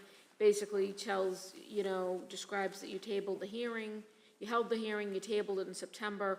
I've itemized here the 6 items that you have requested information about. And one was, I'll just quickly say what they were, answers to the 7 outstanding questions concerned that were raised in the original planning report and recommendation. 2 was a plan showing where shrubbery and trees were removed, will be removed. 3 was a plan showing where shrubbery and trees will be replaced, replanted wherever possible. 4 was reviewed by the city engineer of the stormwater management plan. 5 was higher fencing options in a variety of different heights, including sightline drawings showing view from residential properties, photo simulations. And 6 was a plan showing exterior lighting and scope of illumination photometrics. Given you an itemization here of all the new and additional information that was received. We've already gone through it, either in the presentation or now, So the recommendation, the finding that you must make several findings to grant the special permit. 1, that any creation or increase in violations of dimensional controls or parking requirements will not be more detrimental to the neighborhood. 2, that the traffic and traffic patterns generated by the proposed use will not adversely impact any of the surrounding streets or create a traffic or safety hazard. 3, that the proposed use will not be more detrimental to the neighborhood. 4, that the proposed use is not in conflict with the surrounding land uses. 5, that the proposed extension of pre-existing non-conforming use is not more detrimental to the neighborhood. And 6, that the utilities facility will not unduly impinge upon the character or the health and safety of the neighborhood. Those findings are in the original staff report dated September 13, 2023. You all should have a copy of your original package with your notes from that hearing. So provided you make those required findings, the recommendation was that a special permit be granted, subject to the following revised and or additional conditions. And these are listed in the staff report, the supplement, excuse me. 1, all development shall be as per plans except as modified by these conditions.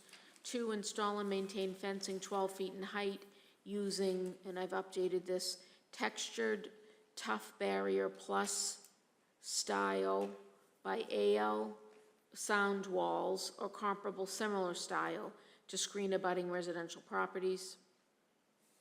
4, security fencing may be a maximum of 9 feet in height, which includes 1 foot of barbed wire on top. 4, that was 3, I'm sorry. 4, compliance with requirements of city engineer as stated in a memorandum dated November 2nd, 2023, which is incorporated herein by reference and attached here too. And then 5, this special permit authorizes use of the property for only an electric utility substation and expressly excludes authorization approval of any other use of or encroachment onto the property. Any encroachment onto the property existing as of the date of granting of the special permit shall be considered temporary, shall be removed and discontinued no later than 6 months from the date of granting of the special permit, and shall be memorialized in an agreement between property owners, which shall include provisions that indemnify the city, hold the city harmless, and establish an expiration date, and a copy of which agreement must be provided to the city prior to issuance of a building permit.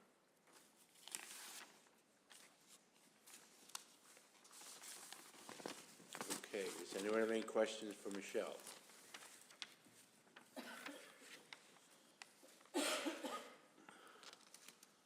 Eric McCush.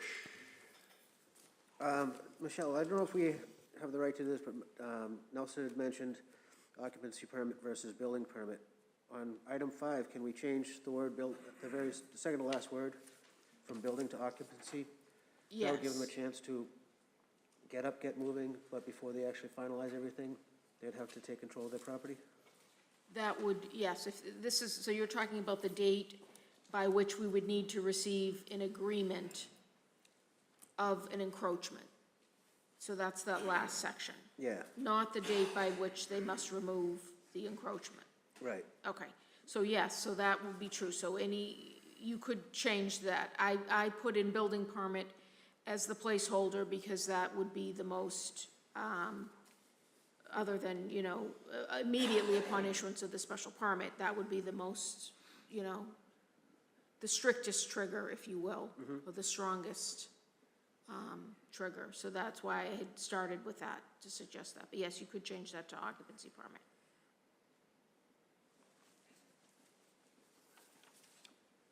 Any other questions for Michelle?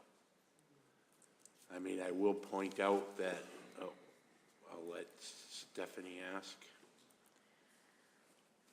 So, yeah, on the issue of the encroachments and liability and getting some sort of protection for the city, is there a history of doing, not in the special permit application, but some sort of other contract with landowners, or people who want permits between the city and the landowner that protect the city in certain ways, but then are not part of the special permit application?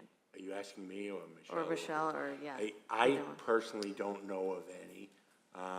Again, not being an attorney, and hearing what the solicitor, Mr. Smith, said, with the language of indemnifying the city and holding harmless, I don't know how we can proceed forward, but if someone can come up with something elegant that would capture this, I don't know of any, but I would like to hear from the solicitor, ask what Councilor Winslow said. What is the risk? Is this just a knee-jerk, put in indemnification, put in holding harmless and all that stuff? A lot of the work I do, I have that wording in there. So I fight this fight a lot with terms and conditions and things like that with work. And it's real sticky stuff.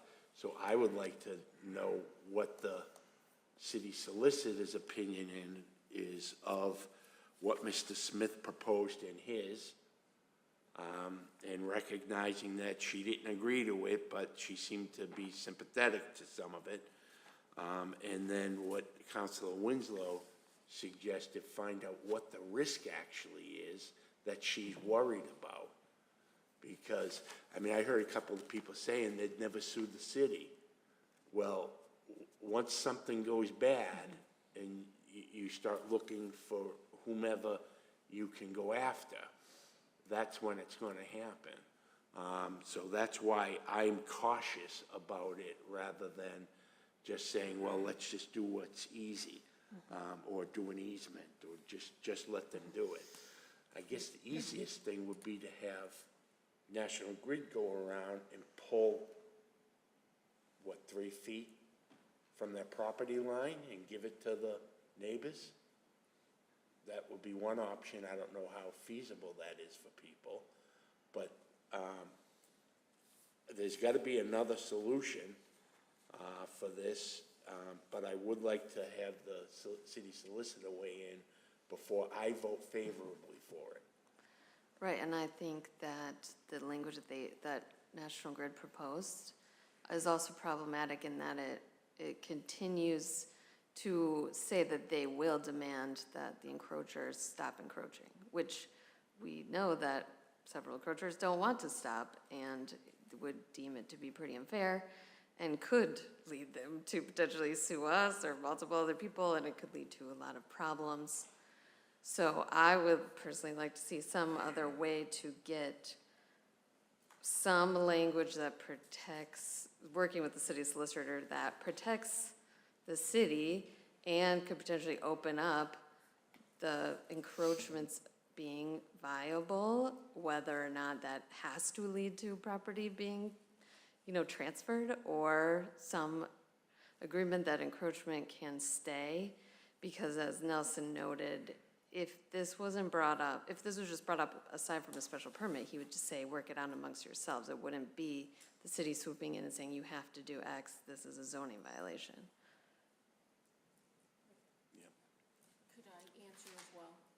Yeah, and then. I was going to add too, I've never seen this situation in the years I've been here. I've never seen a property come before the board where you were told there were encroachments and you said that was okay, or disregarded them, or didn't address them. I don't know of any, situation like that. I'm not familiar with any agreements. You were asking if there were agreements outside the special permit. I imagine there must be. I don't have info. This is before you because they're asking for a special permit. So they're asking to extend their property. So that's what the difference is. This isn't just a, so that's why it's properly before you. to impose any reasonable conditions on the use of the property. Right, and I think, I agree that the actual plan for the property seems good and good for the community.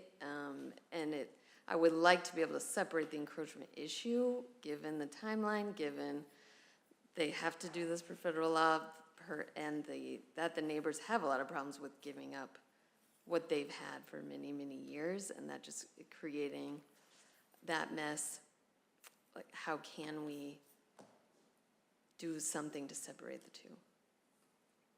The issues, the encroachment and the special permit, which special permit, they said they can do everything in the plan and remove a couple of things from the encroachment and still do it. Okay, is that it? Yeah. Very good. Ronnie Raj Verma. I guess I just had a question on, were there serious talks about transferring any portions of these encroachments to some of the residents? Has that been a conversation? I'm not sure, I'm a little bit confused on that. But has National Grid engaged in any of those conversations with any of the residents, and is that just kind of like up in the air? I wasn't sure if that kind of got mentioned briefly in and out. I personally can't see why National Grid would do that. Okay. Would you give up 5 feet of your No. yard to It's your tough. neighbor just because? Yeah. I mean, I don't know why they would do that. There's no real incentive. But, you know, so I don't know. But again, I would have thought these type of Details would have been ironed out by details now. would have been ironed out before it came to us. Yeah, because it's a tough situation. I do sympathize with all the residents 100%, because if somebody came in and told me, hey, we're taking half your backyard, and I've had that backyard and my daughter plays in there every day on our swing set. So I do understand what you guys are saying. It's a tricky situation. I know we're gonna try to come to the best resolution that's fair for everybody. So hopefully we can sort through that. You all set, Ron? Yeah, thank you, Mr. Chair. Okay. Anyone else have any questions for Michelle or for anyone? I was just going to add, Mr. Chair, that I think the idea of the transfer somebody mentioned, I think it was Eric Henry last meeting, it's just a way, if you can't resolve the encroachment any other way, you do away with the encroachment because it's not an encroachment if you own the property. I think that's why it was brought up as an idea to consider. I don't, that would be the reason they would want to do it, is if they can't get the agreement and they can't get rid of the encroachment, right? Yeah, that's what I was. That makes it go away, Yeah, but that's I what don't I know was why thinking, they would do yeah. that. Well, if they wanted to go away, I guess, right? If they want to deal with the encroachments. Okay, well, Right, I'm that not, was we're all, not gonna right. start Right, so that was debating it. this here, that's not the point, but, I just don't see a big corporation incentivized to do that. But I could be wrong. Anyone have any other questions for Michelle? Okay, what is your pleasure? Diane Chuha. I'd like to make a motion that we table this to the next possible meeting. Just the decision, not the whole meeting, just the decision portion, so that we can get a more informative answer from the city solicitor to say what is the risk factor of the city, of anybody trying to sue the city. It's been something that's been going on for decades. There's got to be a statute of limitations there somewhere.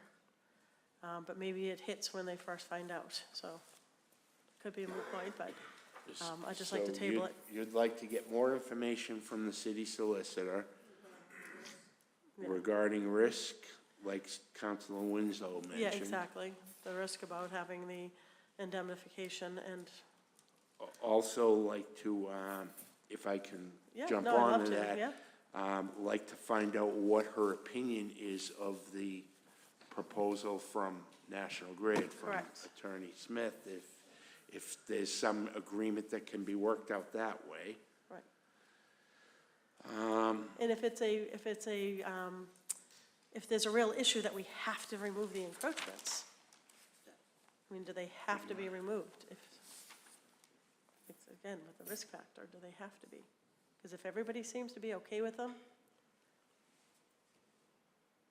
So, okay, so I'm sorry, so You're talking about the document The that they document just that they sent. submitted tonight, Right. this language, that was that part of it. Right. And then what was the third part of it? Well, the third part was, I mean, I don't know if that's incorporated in here, but the encroachment part. It seems to me that both sides don't care, they're okay with having the encroachments. So I don't know why it's an issue for the city if everybody else is okay with it. So I don't know I don't know if she just got this email yesterday, 3 days ago, 3, 7, 8, 10 months ago. But it's one of those things that maybe if she researches this and says that that garage has been there since 1949, the pool's been there since 1973, and the doggy daycare's been there for 20 years. I mean, it's like, they've been there for so long that maybe she can say, okay, based on the fact that they've been there for so long. I don't know, so that's what I want to ask the city I solicitor. don't know how these properties were sold and it didn't come out as part of the, Well, that's my concern too. sale. I mean, you're And- closer to this in real estate than I am. Well, and I was shocked to find out that adverse possession was not allowed in Massachusetts. I know for registered land it's not, but I thought recorded land would be okay. But the Mass Electric might be registered land because I guess it was owned by the Archbishop, so maybe they are registered land. But I don't know, I'm not an attorney, so I don't know. But, Michelle, do you think that's sufficiently clear? I mean, I have table decision to obtain more information from city solicitor regarding risk and an opinion regarding the national grid language. I can't say I understand what the third part is. I think she's told us that she thinks the encroachment should be removed. I know I discussed at length with her what the encroachments were. She went through the plan, we went through everything. So at least my meeting with her wasn't a quick, that she didn't have a chance to click it. But she didn't, and I do recall she was not, as I said, she wasn't going to provide the agreement. She wasn't going to do the research on encroachments, and she didn't, that wasn't her position to do. I would have to agree with that. So if you want more, unless you're asking, do you want her to, you're saying you want her to research? Not necessarily research, but just think about it. I mean, I no disrespect to her, because I don't know how long she took on it, but as a layperson, I'm just thinking of this where they've been there for so long. And again, Nelson said, if it was between two parties, if it was two private parties, we never would have heard about this. Everything would have been fine. They would have gone about their business. They're correcting, hopefully, the water issue by taking up the pavers. Hopefully that will help. But I just want to know if these encroachments are that erroneous, that they're really causing an issue. I don't know why they can't just stay if the two parties are in agreement. Okay, so ask her if. What's the opinion? What options Yeah, what are are the there liability for to the the city if these two, encroachments? if the two parties are okay with an encroachment, why would the city be involved if they both agree to that encroachment?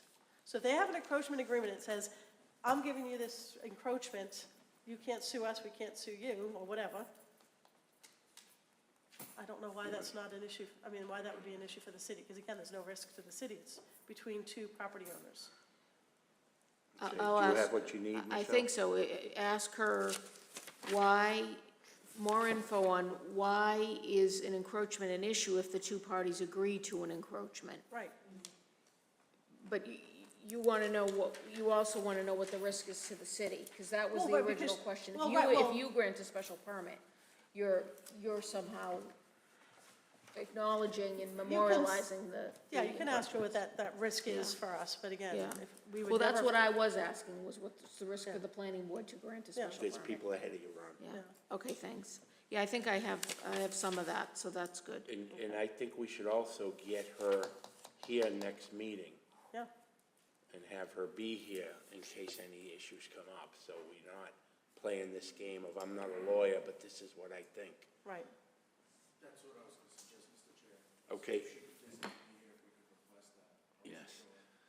We have one more board member, council, hold on. So Ronnie, you all set, or?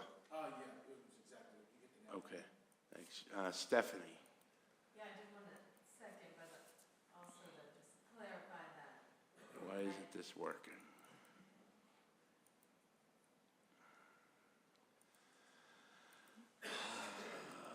Okay. Oh, so I did want to second, but also just clarify that. The additional language they provided, I don't want it to be put in front of her and she say, yes, I think it needs to be modified. If she could come up with something, if she agrees that a risk could be considered to allow encroachments, is there some other piece of language that would help us feel better about approving the permit, such as the first part says that, you know, we're not authorizing anything, we're not authorizing encroachments, and that the special permit has nothing to do with that? Could she consider I would expect some that- language in that area? I would expect that whatever, when we ask her to review that proposal, that if she disagrees with it, she gets on the phone with Counselor Smith, and they either hammer something out or say, no, we tried and we couldn't come up with it. So I would expect that when they come back, we have resolution. We're not sitting here. Well, I talked to her 10 minutes ago, she said she liked it, or she said she wasn't opposed to it, or whatever the issue is. I would think we would have, I'm expecting when they come back, we have a list of what the potential risk is, of the liability and that stuff, that there's an opinion and an agreed passage of what the terms and conditions are, for lack of a better thing, for what the indemnification, or if it does include it or it doesn't, or whatever the encroachment language needs to be. And then the third part about what options can happen to address the encroachments? Was that what it was, Michelle? No. The third part, what was the third part? I thought the third part was if the two parties agree, why is it an Yeah. issue? But I think that goes under the list of potential risks and liabilities. Okay, well, we want a specific answer to that, so, Yeah. okay, as long as it's addressed. The meeting, but now you're also requesting that she come up with language, and you said agreement, so you want her to work with the Well, I don't want to have another thing where we Right. spend 3 hours Right, going right. back and forth and none of us are No, I just wanna qualified make to, sure I know what I'm asking to her. do it. Yeah. We need guidance on what the language should be. This doesn't appear to be in many places in the city, or no one can think of any, except maybe the bike path. You know, and we're not qualified or prepared to craft the language that everyone's going to agree to, that's going to be agreeable to her, be agreeable to National Grid. We need guidance on that.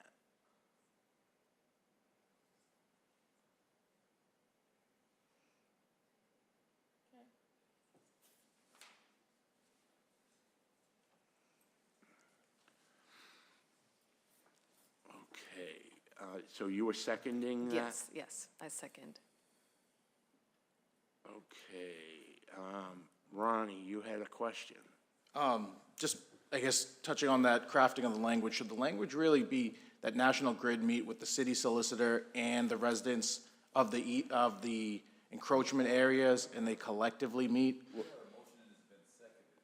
Oh, I'm sorry, yeah, if I'm out of order. He had his light on, I didn't know what he wanted. Oh, yeah, my apologies if that's out of Just like I order. do with you, Eric, here, what's your point of order?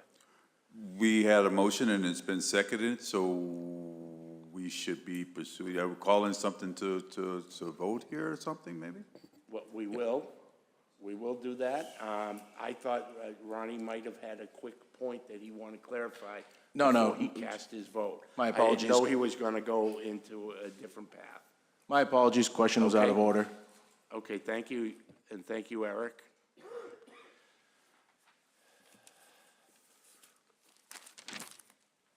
Okay, now, Michelle, are you ready to take the vote? So a yes vote would be to table the decision to the next available meeting, to obtain all that information from the city solicitor. I won't read it all, and then also request that she attend the meeting, and I have all that, what you're requesting. Okay. Diane Shuha. Yes. Tawadaj Gapar-Salasi. Yes. Patrick Hayes. Yes. Eric Henry. Yes. Eric McCush. Yes. Stephanie Stone. Yes. Ronnie Raj Verma. Oh, I'm sorry, I was sitting here. Chuck Iovan. Yes.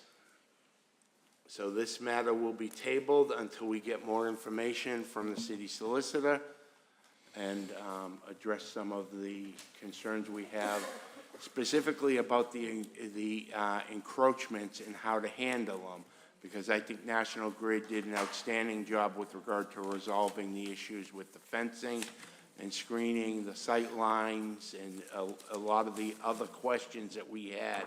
That should not be lost in our 3-hour review.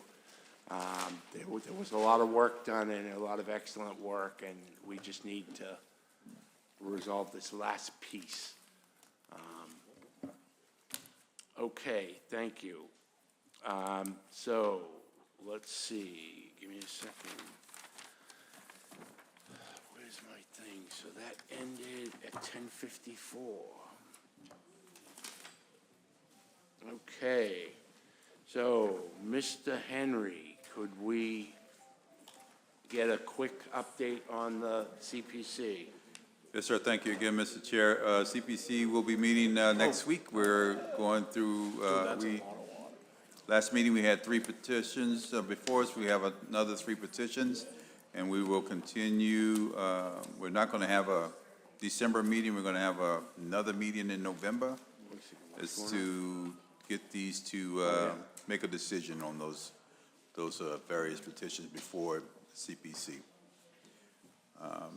Highly encourage everyone to participate. A couple interesting things that caused us at the hospital site is up there as well. So unless you have any specific questions, that's about it. Where's my dude Ken? What happened? I know I saw him earlier. What happened? What's that? What happened to Mr. Antonu? I know I saw Ken in here earlier. Yeah, no. Okay, no, that's it. Anybody have any questions for, we're good. All right, thank you. Okay, I don't see any. Thank you very much. The next meeting is scheduled to be Tuesday, December 5th.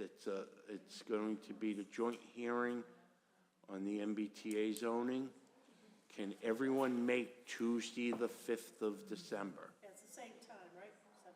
7 o'clock, but we will open the meeting and do the hearing with City Council Ordinance Committee. Stephanie and Henry have both said they cannot make that week. So everybody else, we would want to have a yes to have a full board. So I think everybody has said yes, except you were a maybe, Eric, on the Tuesday. Oh, okay, but you can do the 5th, okay. And Ken we'll have to check with. So, okay, so we're on for the 5th, and now. The 13th. The 13th was a regular meeting, and I know I told you we wouldn't have a meeting if we didn't have to. But apparently there is at least one case that we may need to take up. If they're ready. I mean, that's the other thing. They're not even. And possibly this one. Yeah. By the 13th of December, hopefully they could have resolved, hold on, hopefully they could have resolved that, but then we will be having a meeting and we will have at least one thing on the agenda. I think so, if it's ready. That's the thing. The cases I'm telling you for this meeting, none of them are ready. So I'm just asking, would you be available? Yes. I think so, Yes. yeah. Okay. That's your regular Wednesday anyway. And then as we get closer, I can let you know. So everyone can make the 13th. And the 5th. You can't make the 5th or the 13th? Okay. So no Henry for the 5th or 13th, And okay. Stephanie, you're just the 5th, you're out. Everyone else can, at the moment, if you can't let Michelle know tomorrow. Everyone else okay here? Yes, sir. Okay, Eric's checking his stuff. He does have a new grandchild that might draw his attention. But, okay. Sir, you had a question. This is it the 5th or the you would try to get on the 13th, because the 5th is already full with a joint hearing with the city council. I mean, I just want to say that we're not 100% sure we're even meeting the 13th. If nothing's ready, right? And it needs to, we need to have everything 2 weeks in advance. So, Okay. I mean, I don't want him to think he's going on the 13th if there's nothing ready on the 13th. Well, they should be able to get this stuff ironed out by the, Yeah, I don't know. what's that, the 28th? If you needed 2 weeks? Yeah, I don't know. I have to let her know what you're asking for. I don't know. That's what we would be aiming for. If not, it would be January, second Wednesday of January. Okay. Thank you. Is there anything that anyone else has? And so the 13th, everybody that's here tonight would be able to come again, because you would be the only ones now participating, you 8. Okay. Henry did. Christmas-themed meeting? All right. Yeah. Okay, everyone's all set? Nothing else, Michelle? Okay, very good. Is there a motion to adjourn? Diane Chuha. Is there a second? Eric McCush weighs in. All in favor, say aye. Aye. Opposed? Motion carries. End meeting, 11 p.m.